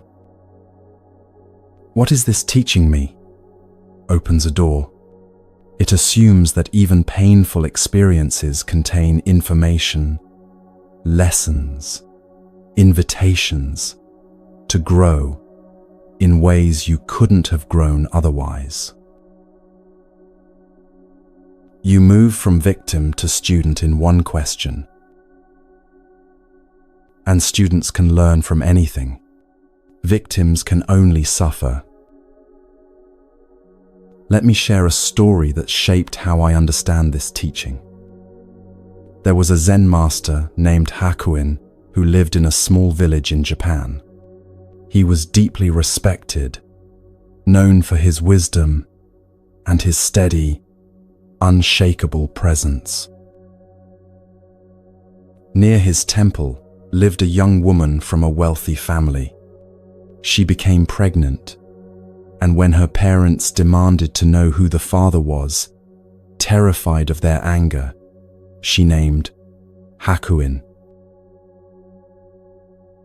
The parents were outraged. They stormed to the temple and confronted the master with fury and accusations. Hakuin's only response was, "Is that so?" When the baby was born, the parents brought the infant to Hakuin. "This child is your responsibility now," they said, thrusting the baby into his arms. Hakuin took the child without protest, without defense, without explanation. His only response, "Is that so?" His reputation was destroyed overnight. People who had revered him now whispered about him in the streets. Students left. Donations stopped. He was shamed publicly. His life's work seemingly undone by scandal. But Hakuin simply cared for the baby.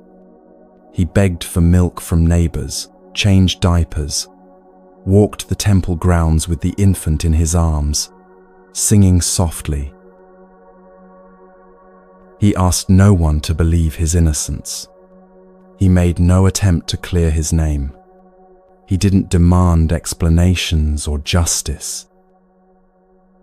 He simply lived in the truth of what was, which was, there was a baby who needed care, and he could provide it.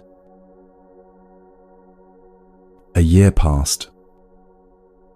Finally, the young woman could no longer bear the guilt. She confessed to her parents that the real father was a young man from the village, and she had lied out of fear. The parents, mortified, rushed back to Hakuin. They apologized profusely, explained the mistake, praised his character, and asked for the baby back. Hakuin handed over the child gently. His only response, "Is that so?" This story isn't about passivity or doormat behavior. It's about something much more profound, the freedom that comes when you stop needing to understand, justify, or control the narrative of your life. Hakuin didn't know why this was happening. He didn't know how long it would last. He didn't know if his reputation would ever recover. But he also didn't waste his energy demanding answers to those questions. He simply responded to what was real. A baby needed care. So he cared for the baby. When the situation changed, he adapted without clinging to either the accusation or the vindication. Is that so? Isn't indifference. It's the sound of a mind that has learned to tolerate uncertainty without collapsing into panic or bitterness. It's the wisdom of not knowing in action.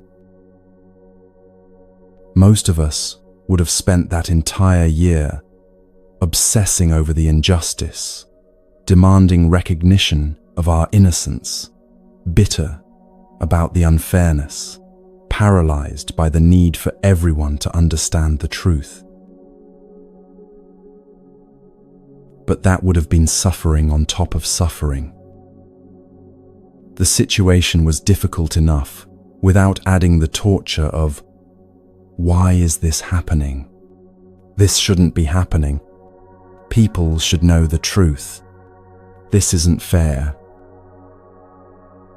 Learning to tolerate uncertainty, to live fully, even when you don't understand why things are unfolding as they are, builds an inner strength that nothing else can develop. It's a kind of resilience that doesn't depend on circumstances making sense. The Buddha taught something important about faith, saddha, in the original language. It's not blind belief. It's not wishful thinking. It's trust, based on observation and experience. Trust that things arise from conditions. Trust that everything is constantly changing. Trust that there's a natural unfolding happening even when you can't see the pattern yet. This kind of faith doesn't require knowing the whole plan. It just requires being willing to take the next step, tend to what's in front of you, and trust that clarity will come when it comes. Here's what I've learned through years of not knowing. The revelation almost always comes after the lesson, not during it. When you're in the middle of difficulty, confusion is normal. You can't see the whole picture because you're still inside it. But years later, you look back and suddenly it's obvious. Oh, that relationship had to end so you could learn to stand on your own. That job loss forced you into a career that actually aligned with who you are. That period of loneliness taught you how to be comfortable with yourself. That illness slowed you down enough to reevaluate what actually matters. At the time, it just felt like suffering, like something going wrong, like punishment or bad luck or cosmic injustice. But from the vantage point of time and distance, you can see it was preparation.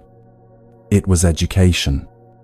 It was life-clearing space for something you didn't even know you needed yet. So when you're in the middle of not knowing right now, can you hold this possibility? That even though you don't understand it yet, even though it hurts and feels wrong, and you desperately want answers, this might be teaching you something essential. Can you be the student instead of the victim? Can you ask, what is this for? Instead of demanding, why is this happening? Why? The Buddha gave very specific guidance about what to trust when you don't know what to believe. He said, "Do not believe in anything simply because you have heard it, or because it is spoken and rumored by many, or because it is found written in your religious books. But after observation and analysis, when you find that anything agrees with reason and is conducive to the good and benefit of one and all, then accept it and live up to it." In other words, trust your direct experience. When you let go of the need to understand everything, does your chest relax? Does your breathing deepen? Do you feel lighter? Then that's evidence that not knowing might be wisdom, not weakness.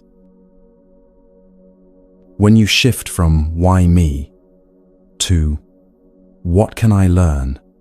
does your perspective expand? Does agency return? Does the situation feel less like a trap?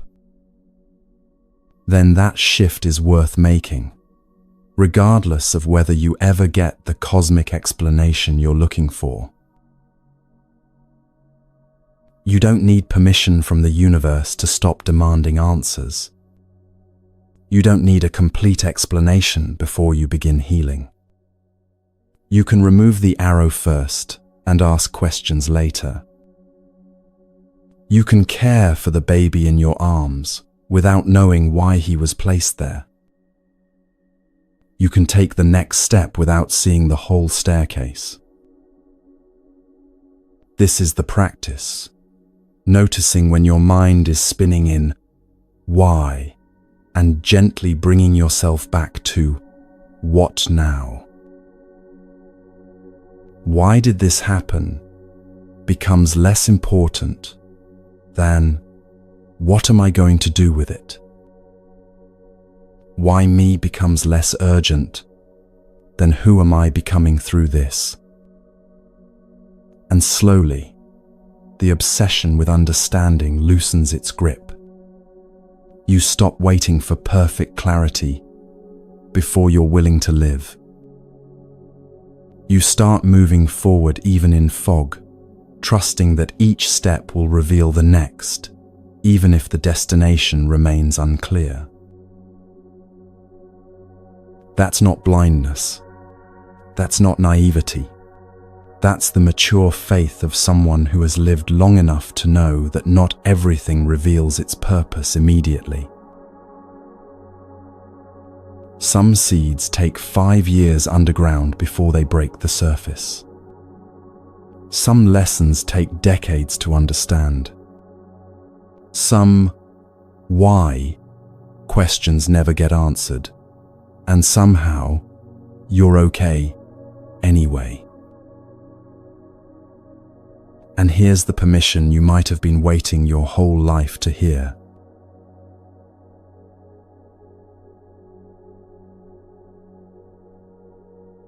There's a voice in your head that measures everything. It compares where you are to where you think you should be by now. It looks at other people's timelines and finds yours lacking. It whispers constantly, "You should be further along. You should have figured this out already. You should be better, wiser, more healed, more successful, more something than you are." This voice creates a very specific kind of suffering. Not the suffering of actual difficulty, but the suffering of feeling perpetually behind, perpetually inadequate, perpetually failing some invisible standard that shifts every time you think you're close to meeting it. Let me tell you something that might bring relief. You're not broken. You're not damaged goods that need fixing before you're allowed to live fully. You're not a problem waiting to be solved. You're in process. And process, by definition, is unfinished. The Zen tradition has a concept called Shoshin, beginner's mind. It's the idea that no matter how much you know, no matter how far you've come, you approach each moment as if for the first time. Fresh, open, curious, without the burden of needing to be the expert or having it all figured out. Beginner's mind doesn't mean forgetting what you've learned. It means not letting what you've learned close you off to what's still emerging. It means every breath is a chance to begin again. Every morning is an opportunity to meet yourself anew, without the weight of yesterday's failures or the pressure of tomorrow's expectations. Right now, in this moment, you are exactly as you're meant to be, not finished, not perfect, but present and alive and learning. There's a story that illustrates the futility of rushing your own development. A young student came to a Zen master, eager and ambitious, ready to dedicate his life to the practice. "Master," he said, bowing deeply, "if I study with complete devotion, how long will it take me to reach enlightenment?" The master looked at him thoughtfully and said, 10 years. The student's face fell. 10 years felt like forever. "But master," he said, "what if I practice twice as hard? What if I meditate longer, study more intensely, dedicate every waking moment to the path? How long then?" The master smiled and said, 20 years. The student was confused, frustrated. "I don't understand. If I work harder, shouldn't it take less time?" The master replied gently, "When you have one eye on the goal, you have only one eye on the path. The more desperately you rush toward enlightenment, the more you miss the practice that actually leads there. Transformation cannot be forced. It unfolds according to its own rhythm, through patient attention to each moment, not through aggressive pursuit of the destination. This is what we miss when we're obsessed with being further along. We're so focused on where we think we should be that we can't fully inhabit where we actually are. And where you actually are is the only place growth can happen. The Buddha taught what's called the gradual path, the understanding that wisdom develops in stages, that certain insights are only possible after others have been integrated, that rushing past necessary foundations creates an unstable structure. You can't skip steps. You can't leapfrog from beginner to master by sheer force of will. You have to live through each stage, learning what it has to teach before you're ready for what comes next. Being in process isn't the same as being behind. Behind implies there's a race you're losing, but you're not racing anyone. You're walking your own path at the only pace that's sustainable for you, given your particular history, your particular wounds, your particular strengths and struggles. Some people seem to grow faster, heal quicker, understand sooner, but you don't know what conditions shape their path. You don't know what they're still carrying, that you've already released. You don't know what lessons they'll face later, that you've already learned. Comparison is not only painful, it's meaningless. You're not them. Your journey is yours alone. There's profound courage in the words, "I don't know yet." In a world that demands certainty, expertise, instant mastery, admitting you're still learning feels vulnerable. But "I don't know yet" is not the same as "I'll never know." It's the acknowledgement that you're in the middle of becoming, that understanding is still unfolding, that you're humble enough to admit you haven't arrived. And that humility, that willingness to be a perpetual student of your own life, is what keeps you growing. The moment you decide you've figured everything out is the moment you stop learning. Your timeline is not wrong. It's not too slow, or too late, or off track. It's yours, shaped by every choice you've made, every circumstance you've encountered, every wound that needed tending before you could move forward. Some people heal childhood pain in their 20s. Others don't even begin to address it until their 50s. Neither is better or worse. They're just different paths with different timing. Some people find their calling early and move toward it steadily. Others wander for decades, collecting experiences that seem unrelated until suddenly they all click into place and make perfect sense. Your way is not the wrong way just because it doesn't match someone else's trajectory. There's a Japanese art form called kintsugi that holds a powerful teaching about process and imperfection. When a ceramic bowl or vase breaks, instead of throwing it away or hiding the damage, kintsugi artisans repair it with lacquer mixed with gold, silver, or platinum. The cracks aren't disguised. They're highlighted, honored, turned into the most beautiful part of the piece. The philosophy behind this practice is profound. The breaking and the repair are part of the object's history, and that history doesn't diminish its value. If anything, the piece becomes more valuable, more beautiful, more unique because of what it's been through. The gold seams say, yes, this broke.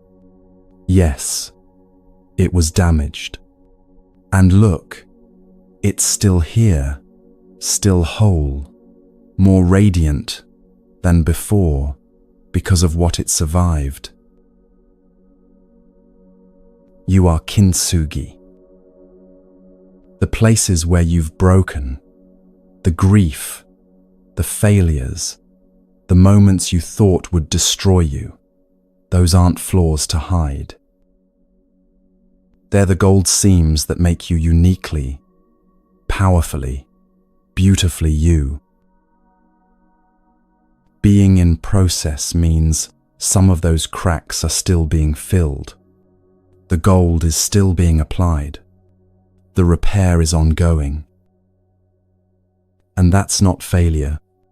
That's just reality for anyone who's lived long enough to break and brave enough to keep repairing themselves instead of staying shattered. Now, here's where self-compassion becomes essential, and it's important to distinguish self-compassion from self-indulgence. Self-compassion is treating yourself with the same kindness you'd offer a good friend who's struggling. It's acknowledging that growth is hard, that setbacks are normal, that you're doing your best, even when your best feels inadequate. Self-indulgence is using your difficulty as an excuse to avoid necessary action, to stay stuck in patterns that harm you, to refuse responsibility for your part in your own suffering. The Buddha taught karuna, compassion, not as permissive softness, but as wise tenderness. Compassion says, "This is hard, and I'm going to be gentle with myself while still taking the next necessary step." It doesn't say, "This is hard, so I'm giving up." There's a difference between growing and performing. Growing is internal, organic, often invisible to others. It happens in the quiet moments when you choose differently than you used to, when you notice a pattern you couldn't see before, when you respond with patience where you once reacted with anger. Performing is external, curated, designed to convince others and yourself that you're more evolved than you feel. Growing is messy, non-linear, full of backward steps and sideways detours. Performing is polished, presentable, exhausting to maintain because it's not real. You don't have to perform progress. You just have to keep growing, even when no one's watching, even when it's slow, even when you're not sure it's working. The fourth noble truth in Buddhism is often overlooked in favor of the dramatic first three: that suffering exists, that it has a cause, that it can end. But the fourth is perhaps the most comforting. There is a path. Not a destination you failed to reach, but a path you're already walking.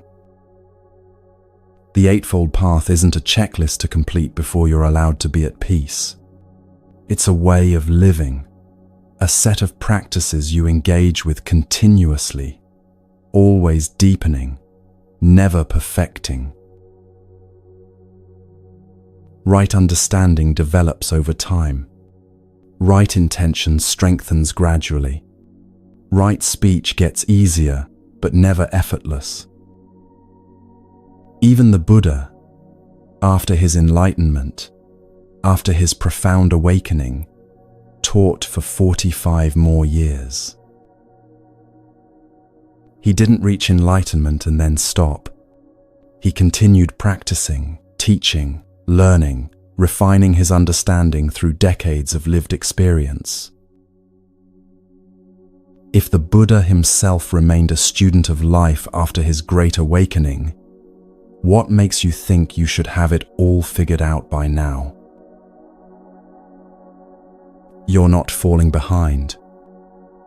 You're deepening.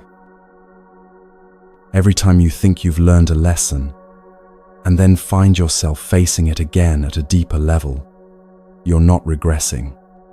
You're spiraling upward, encountering the same themes but with more wisdom, more tools, more capacity each time. The first time you face abandonment, you might just survive it. The second time, you might understand it's not personal. The third time, you might feel compassion for the person leaving. The fourth time, you might recognize your own role in the pattern. That's not failing to learn. That's learning at increasingly subtle levels. This is the practice, catching yourself when the voice says you should be further along, and gently countering it with, "I am exactly where decades of causes and conditions have brought me, and from here, I can only move forward. Catching yourself when you feel behind, and reminding yourself, behind what? Behind whose timeline? My path is mine alone. Catching yourself when you feel broken and whispering, I'm not broken. I'm in process. And process is allowed to be messy. You have permission to be unfinished. You have permission to still be learning, still be healing, still be figuring out who you are and what you need and how to live well. You have permission to change your mind about things you were certain about, to outgrow versions of yourself you worked hard to become, to not have all the answers yet. You have permission to be a work in progress for the rest of your life, because that's what being alive means. Constant becoming, constant unfolding, constant discovery of new depths, and new challenges, and new capacities. The goal isn't to arrive at some final perfected state where you never struggle again. The goal is to walk the path with awareness, with compassion for yourself and others, with openness to whatever comes. And you're doing that right now, in this moment, by being here, by listening, by being willing to look at yourself honestly and still choose to keep going. That's enough. More than enough. Now I want to talk about the quietest kind of strength, the kind the world doesn't applaud, but the kind that changes everything.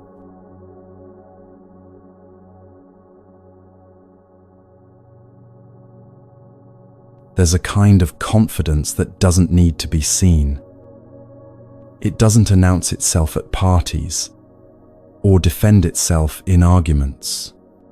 It doesn't post updates about its progress or seek validation for its choices. It simply is, quiet, steady, unshakable, in a way that loud certainty never achieves. This is the confidence the Buddhist teachings point toward. Saddha, often translated as faith, but more accurately understood as a deep confidence that comes not from belief, but from direct experience. Real confidence doesn't broadcast. Think about the people you've met who talk constantly about how confident they are, how certain they are, how much they've figured out. There's usually something brittle underneath all that noise, isn't there? An insecurity so loud, it has to keep drowning itself out with proclamations of certainty. Loudness is often a mask. It's the sound of someone trying to convince themselves as much as anyone else. True confidence, on the other hand, has nothing to prove. It rests quietly at your center, like a flame that doesn't flicker, even when the wind blows. It doesn't need applause to know it's real. It doesn't need external validation to trust itself. This kind of trust is like your breath, invisible, constant, essential. You don't think about breathing most of the time. You don't question whether the next breath will come. You don't need to convince anyone that you know how to breathe. It just happens, reliably, in the background of everything else you do. That's what genuine confidence feels like. Not a performance, not a defense, just a quiet knowing that runs underneath everything, holding you steady even when circumstances shake. Here's something important to understand. Confidence is not the same as certainty. Certainty is rigid. It claims to know exactly how things will turn out, refuses to consider other possibilities, becomes defensive when challenged. Confidence is flexible. It says, I don't know exactly what will happen, but I trust my ability to handle whatever comes. Certainty needs things to go a specific way to feel safe. Confidence can adapt when plans change because it's not invested in one particular outcome. Certainty is about knowing what will happen. Confidence is about knowing you have the capacity to respond to what happens. And that capacity isn't built through success alone. In fact, genuine confidence is built more through breaking than through winning.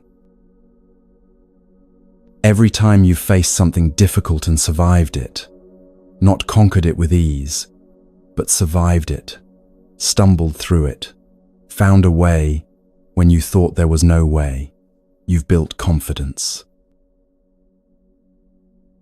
Every time you've fallen apart and put yourself back together, you've proven to yourself that breaking isn't the end. Every time you've been uncertain and moved forward anyway, you've trained yourself in the art of trusting your resilience, even when outcomes are unclear. This is the confidence that lasts, because it's not based on everything going well. It's based on knowing you can handle things even when they don't. There's a Zen teaching that says, the mountain doesn't need to prove it's a mountain. It doesn't shout its existence or defend its height. It doesn't compare itself to other mountains or worry that it's not impressive enough. It simply stands, solid and present, exactly as it is, and that unwavering presence is its power. You don't need to justify your existence or prove your worth or convince anyone of your value. Those who can see will see. Those who can't won't, and that's not your concern. Your only job is to stand in your truth with the quiet solidity of the mountain, unmoved by judgment, unshaken by doubt, simply present with what you know to be true about yourself. The Buddha taught about right effort, sama vayama, as one of the steps on the Eightfold Path. Most people misunderstand what this means. They think it's about trying harder, pushing more, never giving up, no matter how exhausted you are. But that's not right effort at all. Right effort is balanced effort. It's trying without straining. It's engaging fully without burning out. It's the difference between a musician practicing scales with focused attention and someone pounding the keys in frustrated desperation, hoping volume will compensate for lack of skill. Right effort knows when to push and when to rest, when to engage and when to step back, when to try again, and when to accept that this particular door isn't meant to open. This kind of balanced effort requires confidence, not in getting what you want, but in your ability to discern wise action from desperate forcing. And that discernment comes from practice, from experience, from paying attention to what actually works versus what just exhausts you. Patience is confidence's foundation. Think about it. You can only be patient when you trust that things will unfold as they need to, that you don't have to force or rush, that the timing of your life has its own intelligence. Impatience is fear disguised as urgency. It's the anxious voice that says, if it doesn't happen now, it never will. Patience is trust that the seeds you've planted are growing even when you can't see them yet, that conditions are ripening in their own time, that your effort matters even when results aren't immediate. The Buddha taught, better than 1,000 hollow words is one word that brings peace. This teaching applies to how you live, not just how you speak. Better than 1,000 frantic actions born from anxiety is one grounded choice born from clarity. Better than 1,000 loud proclamations of who you are is the quiet consistency of actually being that person when no one's watching. Better than 1,000 attempts to prove yourself is the simple embodiment of your values, day after day, without fanfare or applause. Real confidence lives in that one word, that one grounded choice, that quiet consistency. There's a crucial difference between ego and presence that often gets confused. Ego is loud because it's fragile. It needs constant reinforcement, constant validation, constant proof that it exists and matters. Ego compares itself to others endlessly because without that comparison, it doesn't know how to measure its worth. Ego takes criticism as attack and praise as proof, swinging between inflated grandiosity and crushing self-doubt, depending on external feedback. Presence, on the other hand, is quiet because it's secure. It doesn't need to defend itself because it's not threatened by other perspectives. It doesn't need to compare because it's not trying to be better than anyone. It's simply being itself as fully as possible. Presence can receive criticism without collapsing and praise without inflating, because its sense of self isn't dependent on what others think. Ego says, "Look at me, see how confident I am." Presence doesn't need to say anything at all. When you've walked through enough difficulty, survived enough uncertainty, learned enough about your own capacity to adapt and endure, something shifts. You stop needing to announce your strength because you've felt it tested and proven in the quiet darkness when no one was watching.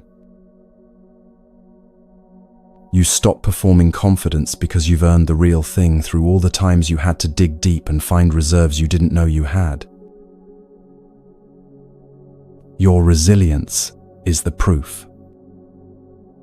Not the resilience you claim in conversation, but the resilience written into your bones from every moment you chose to keep going when giving up would have been easier. That's sada, the confidence that comes from direct experience of your own path. The Buddha didn't ask anyone to believe him blindly. He said, essentially, try these practices yourself. See what happens. Trust your own experience above any authority, including mine. This is faith earned through walking the path yourself, not faith borrowed from someone else's certainty. When you sit with your breath day after day and notice it actually does calm your racing thoughts, you develop saddha in the practice of mindful breathing. When you practice letting go of small things and notice you feel lighter, freer, less burdened, you develop saddha in non-attachment. When you choose patience over urgency and watch situations resolve themselves without your forcing, you develop saddha in trusting natural timing. This isn't blind faith. This is confidence built on evidence, the evidence of your own lived experience, showing you what works and what doesn't. And that kind of confidence can't be shaken by someone else's opinion, because you didn't get it from someone else's opinion in the first place. You earned it yourself. There's a profound freedom in the difference between knowing and needing to prove. When you know something, really know it in your bones, not just think it in your head. You don't need anyone else to validate it. You can let others disagree without feeling threatened. You can let others doubt without feeling the need to convince them. Because their doubt doesn't touch what you know to be true from your own experience. This doesn't mean you're closed to new information or too proud to admit when you're wrong. It means you've learned to distinguish between your essential knowing, the deep truths you've learned through lived experience, and the opinions and ideas you hold more lightly, open to revision as you learn more. Confidence isn't about being right all the time. It's about trusting yourself to figure it out, to adapt when you're wrong, to learn from mistakes without letting them define you.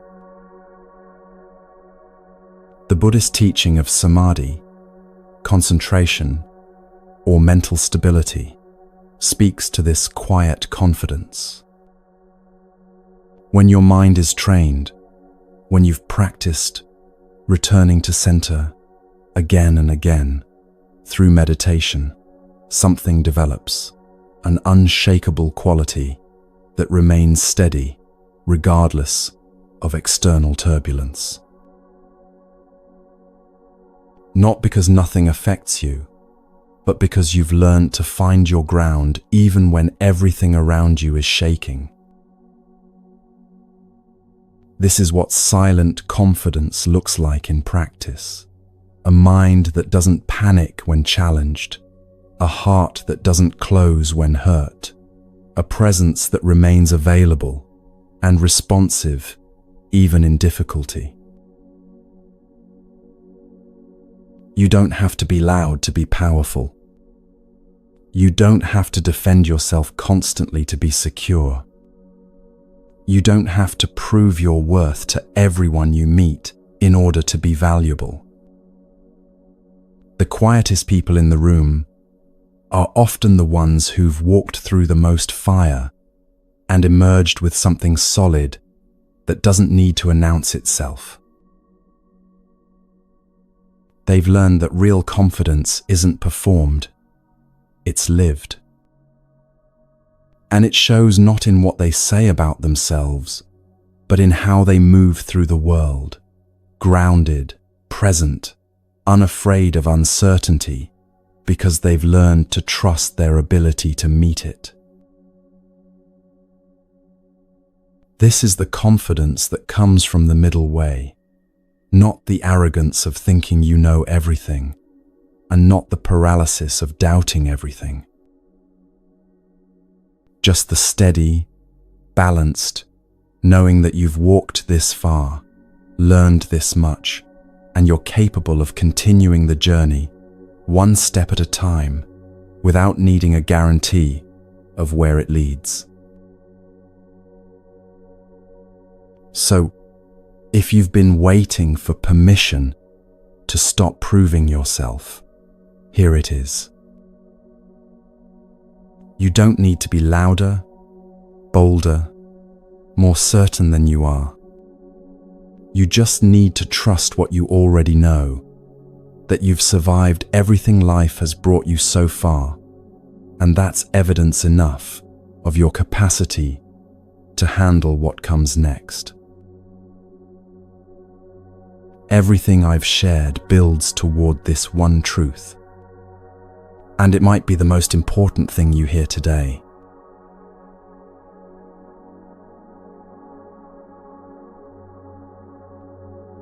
If there's one truth that unites every human being who has ever lived, it's this: we all lose things. People we love, dreams we cherished, versions of ourselves we thought would last forever. Health, certainty, innocence, time, everything we hold eventually slips through our fingers, not because we're doing something wrong, but because that's the nature of existence in a world governed by impermanence. Loss is not a punishment. It's not evidence that you're cursed or unlucky, or being singled out by a cruel universe. It's simply what happens when you're alive, and the Buddha's teaching on this is both devastating and liberating in its clarity. There's a story that captures this truth more powerfully than any explanation could. A young woman named Kisa Gautami lived in a small village with her husband and young son. Her son was everything to her: her joy, her purpose, her entire world. One day, the child became ill. Within hours, before anyone could understand what was happening, he died in her arms. Kisa Gautami couldn't accept it. She refused to believe her son was gone. She carried his small body from house to house, begging for medicine that could revive him, insisting that someone must know how to bring him back. People turned away, uncomfortable, grieving for her, but unable to help. Finally, someone said, "Take the child to the Buddha. If anyone can help you, it's him." So Kisa Gautami carried her son to where the Buddha was teaching. She laid the small body at his feet and pleaded, "Teacher, they say you can perform miracles. Please, bring my son back to life. Please, I'll do anything." The Buddha looked at her with profound compassion. He didn't tell her the child was gone. He didn't explain impermanence or lecture about attachment. Instead, he said gently, "I can help you. But first, I need you to bring me something. Go to the village and bring me a handful of mustard seeds from a household that has never known death. Not a pet, not a distant relative, but any death at all. Bring me seeds from a home that has never experienced loss." Hope flared in Kisa Gautami's chest. This seemed possible. Mustard seeds were common, Every household had them. She went to the first house and knocked. "Can you give me mustard seeds? But only if no one in your family has ever died." The woman at the door looked sad. "I can give you seeds," she said, "but my husband died last year. I'm sorry." Kisagotami thanked her and moved to the next house. "Has anyone in your household died?" "My mother, 3 years ago." The next house, "My sister." The next, "My father and my brother." The next, "My child, like yours." House after house, the same truth revealed itself. Every single home had known death. Every family had lost someone. Every person she met carried their own grief. Some fresh, some old, but all present. As the sun began to set, Kisagotami sat down at the edge of the village, still holding her son, and finally understood. Death wasn't something that happened to her specifically. Loss wasn't a personal punishment. It was the universal truth of being human. Everyone loses. Everyone grieves. Everyone must eventually say goodbye to everything and everyone they love.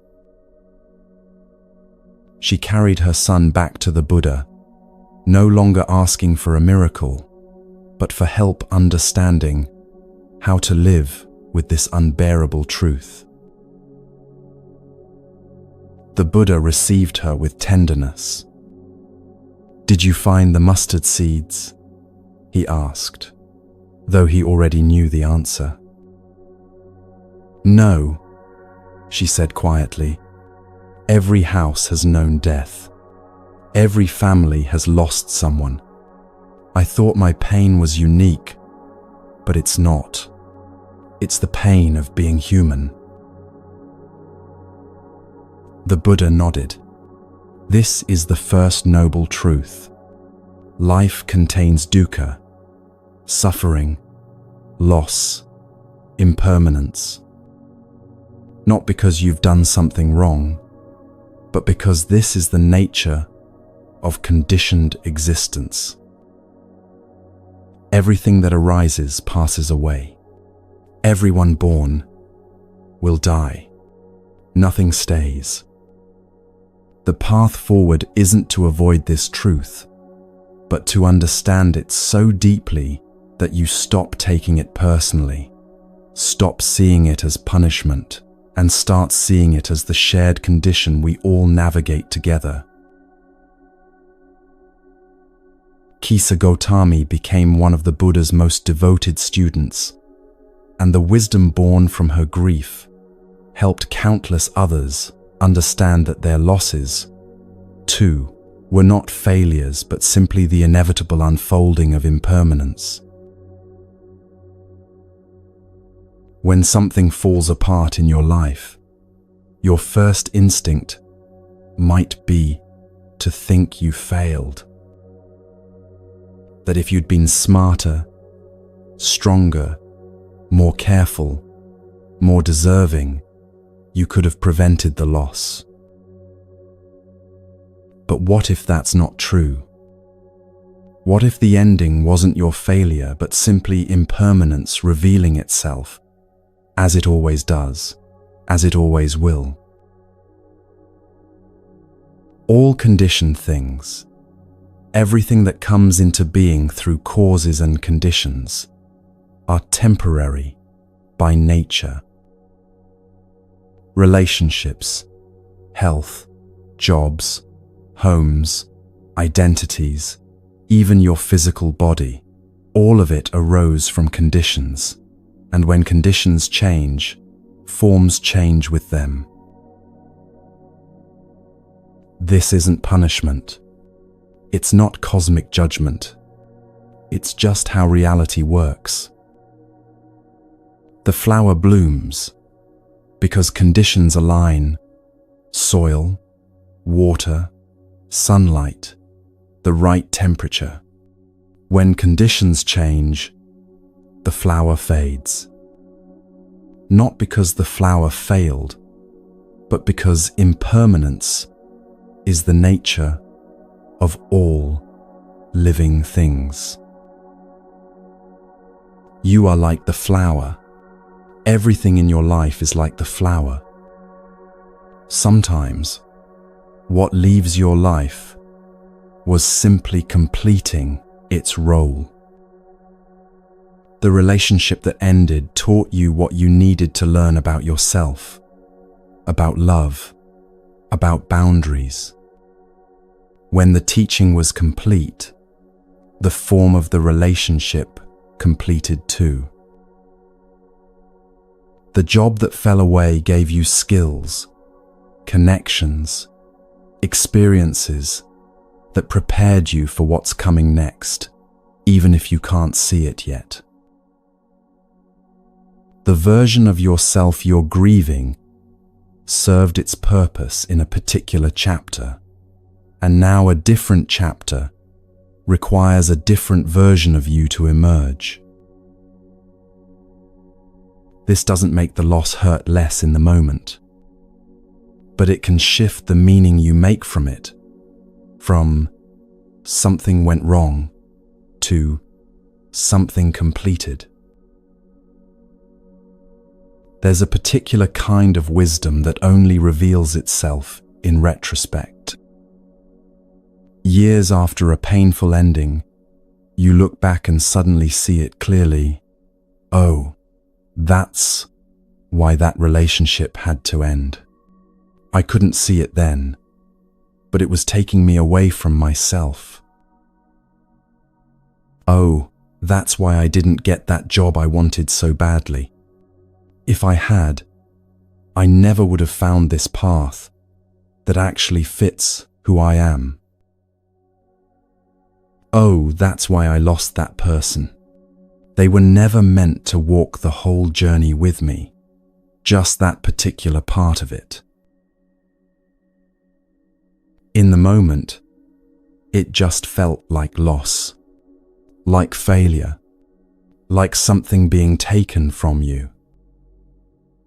But from a distance, with time and perspective, you can sometimes see it was redirection, preparation, even protection from something that would have caused greater harm down the road. This is where the Buddhist teaching of karma becomes relevant, not in the oversimplified sense of cosmic reward and punishment, but in its true meaning. Actions have consequences. Conditions create results. You plant seeds through your choices, your words, your thoughts, your patterns. Some seeds grow into flowers. Some grow into thorns. Some take years to sprout. Some never break the surface at all. When something ends in your life, it's not random. It's the result of countless causes and conditions. Your actions, others' actions, circumstances, beyond anyone's control, timing, readiness, alignment. The loss you're experiencing now is connected to seeds planted long ago, conditions that were set in motion before you even recognized what was growing. This isn't about blame.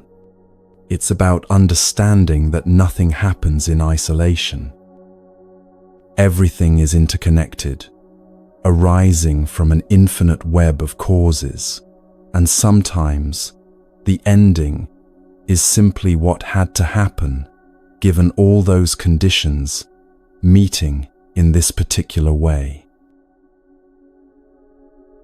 What feels like falling is often just change, wearing an unfamiliar face. When the ground beneath you shifts, when the structure you relied on crumbles, it feels like descent, like collapse, like everything is going wrong. But sometimes what you call falling is actually shedding, releasing what no longer serves, letting go of what was always meant to be temporary, clearing space for something more aligned to grow. The caterpillar doesn't know it's becoming a butterfly. From inside the chrysalis, it just feels like dissolution, like ending, like death. But that breaking down is necessary for the transformation that's coming. Your breakdowns might be the same, not failures, but metamorphoses, painful transformations that are remaking you into something you couldn't have become while clinging to what was.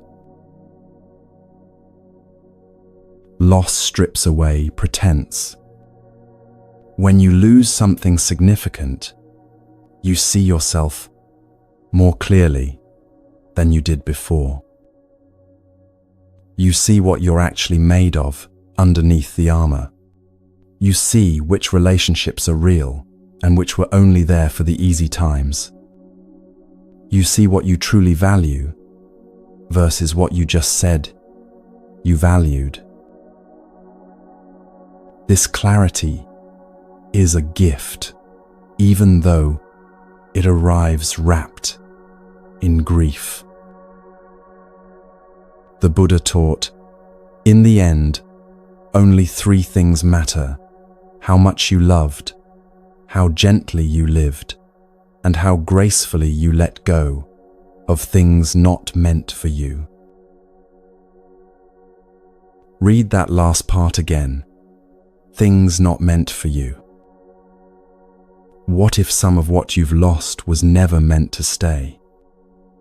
What if the universe, or simply the natural unfolding of conditions, was wiser than your clinging and removed what would have eventually harmed you, or limited you, or kept you from becoming who you need to be? This doesn't erase the pain. You're allowed to grieve what's gone, even if its leaving was ultimately for the best. But it might shift how you hold the grief, not as evidence of your failure, but as the natural cost of loving and living and being fully human in a world where nothing lasts forever. People leave your life to teach you non-attachment. Not because they're cruel, but because the universe is constantly inviting you to practice loving without clinging, appreciating without possessing, connecting without demanding permanence. Every goodbye is practice for the ultimate goodbye, the one where you'll leave everything behind, including this body, this identity, this entire life. The wisdom traditions teach that preparing for death isn't morbid, it's essential. Because when you remember that all of this is temporary, including you, you stop wasting time on what doesn't matter. You stop holding grudges that will mean nothing when you're gone. You stop delaying joy until conditions are perfect. You stop taking for granted the people and moments that are here right now, knowing they won't always be. Loss is your teacher in impermanence, and impermanence is your teacher in presence. And here's something that might bring comfort. The space created by loss is not empty, it's fertile. When something ends, when someone leaves, when a door closes, space opens. You can't see what will grow in that space yet, and that's okay. Seeds need time in darkness before they sprout. Wounds need time to heal before the scar tells its story. Endings need time to compost before they become the soil for new beginnings. Trust that the space is not wasted, even when it feels empty, even when you're tempted to fill it with anything, just to avoid the ache of absence. Sometimes, the most important thing you can do is let the space be space, trusting that when you're ready, when conditions are right, something new will arrive that couldn't have fit if you'd been clutching what was already gone. Your grief is valid. Let me say that clearly, because sometimes spiritual teachings can make you feel like you're supposed to transcend pain, to understand loss so completely that it doesn't hurt anymore. That's not the teaching. The teaching is, pain is inevitable when you love, when you live, when you allow yourself to be connected to anything in this impermanent world. The Buddha didn't teach you to stop feeling pain. He taught you to stop adding suffering on top of pain by resisting it, by believing it shouldn't be happening, by making it mean something about your worth or your failure. Feel the grief. Honor what you've lost. Let yourself be human in your hurt. And know that your pain is held by something larger, the collective grief of every human being who has ever loved and lost, which is every human being who has ever lived. You're not alone in this. You're part of the oldest, most universal human experience there is. And you can grieve and grow simultaneously. You can miss what's gone and still move forward. You can honor the past while opening to the future. You can carry loss without letting it define your entire existence.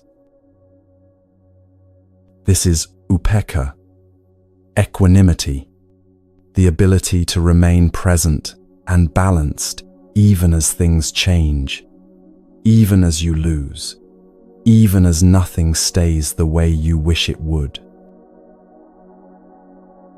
Not because you don't care, but because you care deeply and you understand that caring doesn't require clinging. Loss is not your enemy. It's your teacher in the most essential truth there is. Nothing is permanent.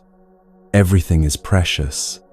And the way you respond to endings shapes who you become more than the endings themselves ever could.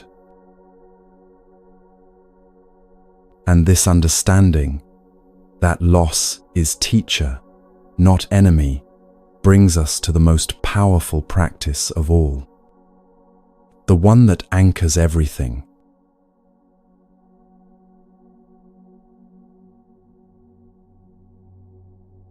After everything we've explored together, impermanence, resistance, detachment, not knowing, loss, it all comes down to this: the only moment you actually have power in is this one. Right now. Not 5 minutes from now, when you've figured out your response to what I'm saying. Not tomorrow, when conditions might be better. Not once you've healed completely, or understood everything, or become the person you think you should be. Now, this breath, this heartbeat, this exact moment where life is actually happening. Everything else is story. The past is memory, important, formative, but not happening anymore. It exists only in how you remember it. And memory is selective, changeable, colored by present emotion. The future is imagination, necessary for planning, but not real yet. It exists only as possibility, and possibility shifts with every choice you make in the present. Only now is real. Only now can you actually do anything, feel anything, be anything. And yet, how rarely are you actually here? Your mind is almost always somewhere else, replaying yesterday's conversation, rehearsing tomorrow's meeting, planning next week, regretting last year. It takes tremendous courage to stay here, in the present moment, especially when the present moment is uncomfortable. That's why the mind escapes. When now feels difficult, when there's pain, uncertainty, boredom, discomfort, the mind flees to past or future, where it feels safer, more in control, less vulnerable. But here's the paradox. The only place you can actually handle what's difficult is right here, right now. When you're lost in worrying about tomorrow, you're not actually solving tomorrow's problems. You're just creating suffering today. When you're caught in regret about yesterday, you're not actually changing what happened. You're just preventing yourself from being available to what's happening now. There's a Zen story that captures the essence of presence perfectly. A woman is being chased by a tiger through the forest. She runs as fast as she can, but the tiger is gaining on her, its hot breath at her heels. Suddenly, she reaches the edge of a cliff. With no time to think, she grabs a vine growing down the cliff face and swings herself over the edge, hanging in midair. She looks down. At the bottom of the cliff, another tiger waits, mouth open. She looks up. The first tiger paces at the top, reaching its claws toward her. And then she notices something. 2 mice, one white and one black, have emerged from a crack in the cliff and are steadily gnawing through the vine she's clinging to. Tiger above, tiger below, mice chewing through her lifeline. And right there, growing from the cliff face within arm's reach, is a wild strawberry, perfectly ripe, glistening in the sunlight. She plucks it. She eats it. How sweet it tastes. This is presence. Not the absence of danger, or difficulty, or mortality. Not waiting until everything is safe before you allow yourself to experience the moment. But the willingness to taste the strawberry, even while tigers wait and the vine frays, to be fully here with what's beautiful, what's real, what's available right now, even when the circumstances are impossible. Presence isn't about making pain disappear. It's about being willing to feel without fleeing, to stay open even when it's hard, to meet this moment exactly as it is, instead of demanding it be different first. The Buddha taught something called the four foundations of mindfulness, satipatthana, in the original language. They're deceptively simple: awareness of body, awareness of feelings, awareness of mind states, awareness of the nature of experience itself. But simple doesn't mean easy. To be aware of your body means actually feeling it, the weight of your feet on the ground, the rise and fall of your breath, the tension in your shoulders, the beating of your heart. Most of the time, you live completely disconnected from your body, experiencing life only through the filter of thought, missing all the direct, immediate information your body offers about what's actually happening. To be aware of feelings means noticing pleasant, unpleasant, or neutral sensations as they arise, without immediately reacting to them or building stories around them. To be aware of mind states means observing when your mind is calm or agitated, focused or scattered, open or contracted, without judging yourself for whatever you find. And to be aware of the nature of experience means seeing directly how everything arises and passes, how nothing stays, how even your sense of self is constantly shifting. This is right mindfulness, samasati, the seventh step of the Eightfold Path. Not a vague instruction to be present, but a specific practice of bringing attention to what's actually happening, moment by moment, with curiosity instead of judgment. The simplest, most powerful practice is conscious breathing. Not special breathing, not complicated breathing, just noticing the breath that's already happening. Breath is always present tense. You can't breathe yesterday's breath or tomorrow's breath. You can only breathe this one, right now.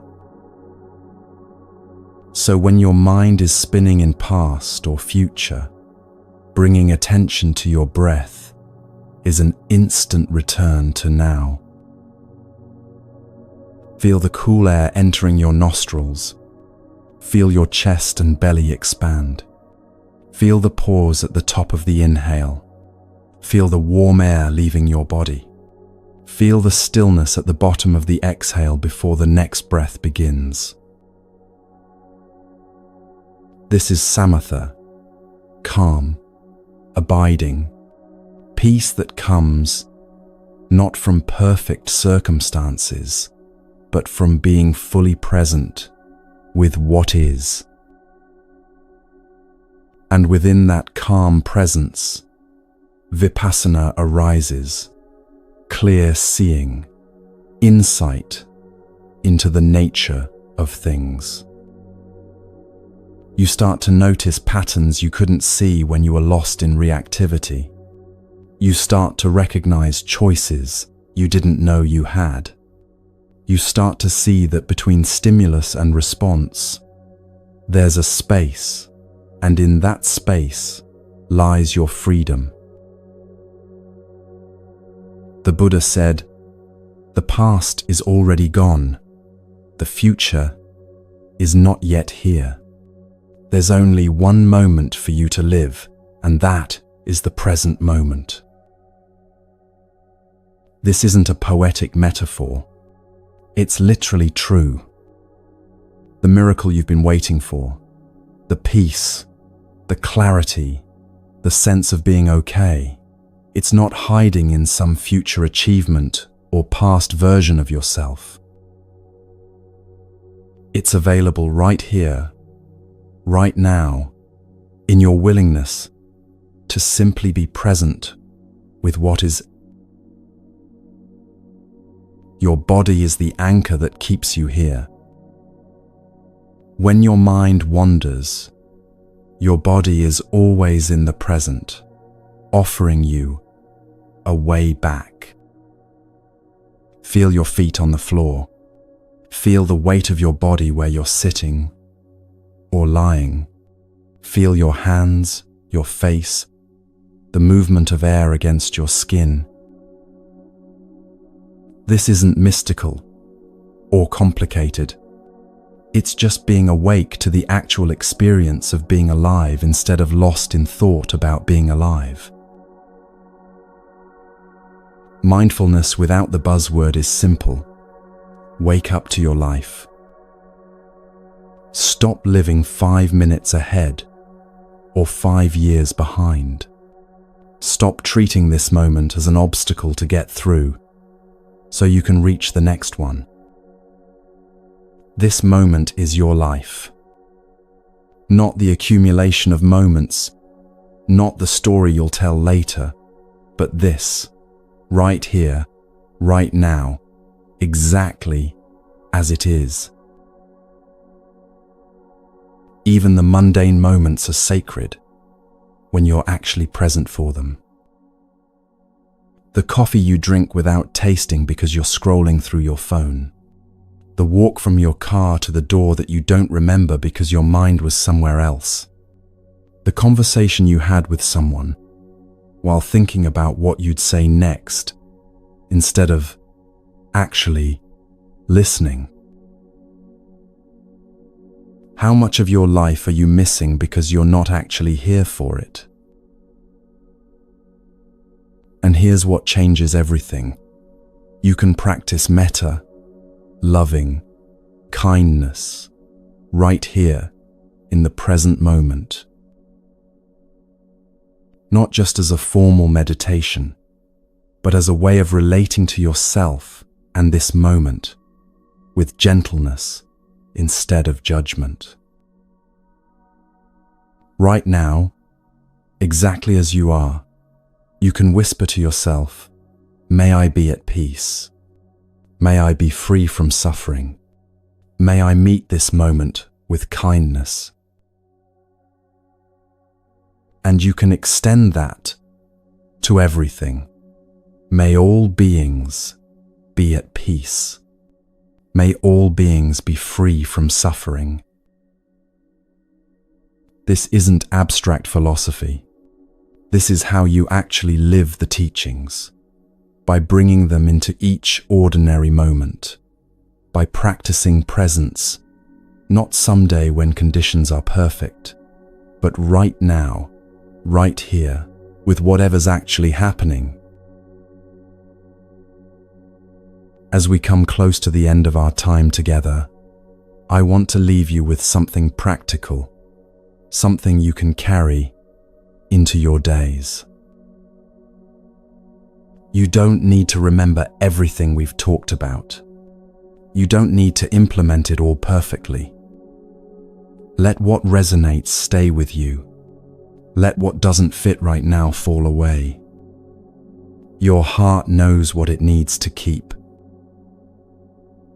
Here are some simple daily anchors, not rigid rules, but gentle invitations to practice.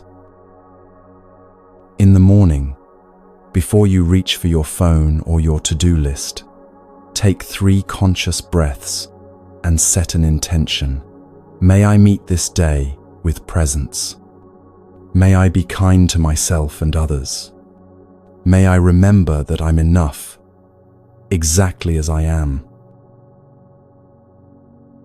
Throughout the day, when you notice resistance rising, when something isn't going your way, when you're fighting what is, pause. Notice the tightness in your body. Take a breath. Soften just a little. You don't have to stop resisting completely. Just notice that you're doing it and see if you can soften even 1 degree. That's the practice, not perfection, but awareness and gentle adjustment over and over. Practice detachment in action by holding your plans lightly. Make your plans, do your work, care about outcomes, but hold them loosely enough that when things change, you can adapt without feeling like everything is falling apart. Practice presence in mundane moments. When you wash the dishes, feel the warm water, notice the soap bubbles. Be there for the simple task instead of rushing through it to get to something supposedly more important. When you walk, actually walk. Feel each foot touching the ground. Notice your surroundings. Be in your body instead of lost in thought. Practice right speech and right action in small choices. Before you speak, pause and ask, is this true? Is this kind? Is this necessary? Before you act, check your intention. Am I doing this from presence or reaction? From wisdom or impulse? From care or from fear? The practice is returning, not never leaving. You will get lost in thought 1,000 times. You will forget to be present. You will react instead of respond. You will cling when you meant to release. That's not failure. That's being human. The practice is simply noticing when you've wandered and choosing to come back again and again with gentleness toward yourself. Every breath is a chance to begin again. Every moment is an opportunity to choose presence over distraction, kindness over judgment, trust over control. You don't have to be perfect at this. You just have to keep practicing, keep returning, keep choosing awareness when you remember to choose it. And remember, you're not walking this path alone. We practice together, thousands of us, scattered across the world, all working with the same struggles, all learning to be present, to let go, to trust the flow. Your evolution is already happening. Not when you finally get it all right, but right now, in every moment, you choose awareness over autopilot, kindness over cruelty, presence over escape. The river of your life continues flowing even when you can't see where it's going. Trust the process. Trust that you're on the path, even when the path is unclear. Trust that every step matters, even the ones that feel like missteps. And now, let's come home together. Take a breath with me. Feel your body where you are. Notice that you're here, alive, still breathing after everything you've been through. These past 3 hours were not small. You stayed. You listened. You opened yourself to these teachings. Let them touch something real in you. That takes courage. And I want you to know you can come back to this anytime you need it. This isn't a one-time thing. This is here whenever you need the reminder, whenever you need to hear again that you're not broken, that you're exactly where you need to be, that the path unfolds beneath your feet even when you can't see the whole journey. If it feels right, share what resonated with you. What's one thing you're ready to release? What understanding landed in a way that might change how you move forward?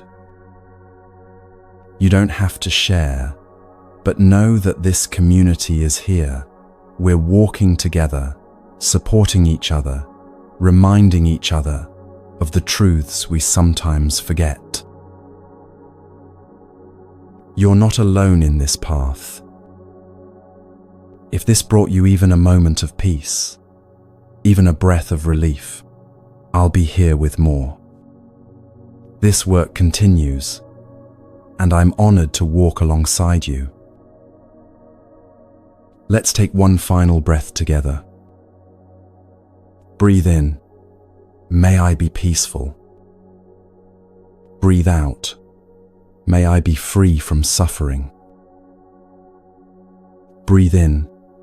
May I trust the flow of my life. Breathe out. May all beings find peace. The Buddha taught something simple and profound. Peace comes from within. Do not seek it without. Everything you've been looking for is already here, in your capacity to be present, in your willingness to keep showing up, in your courage to feel and heal and grow even when it's hard. Until we meet again, dear friend, trust the flow. You're exactly where you need to be. The path unfolds beneath your feet, one breath at a time, one moment at a time, one choice at a time. And that's enough. More than enough. If you need more peace like this, I'm here. And so is this community. We walk together,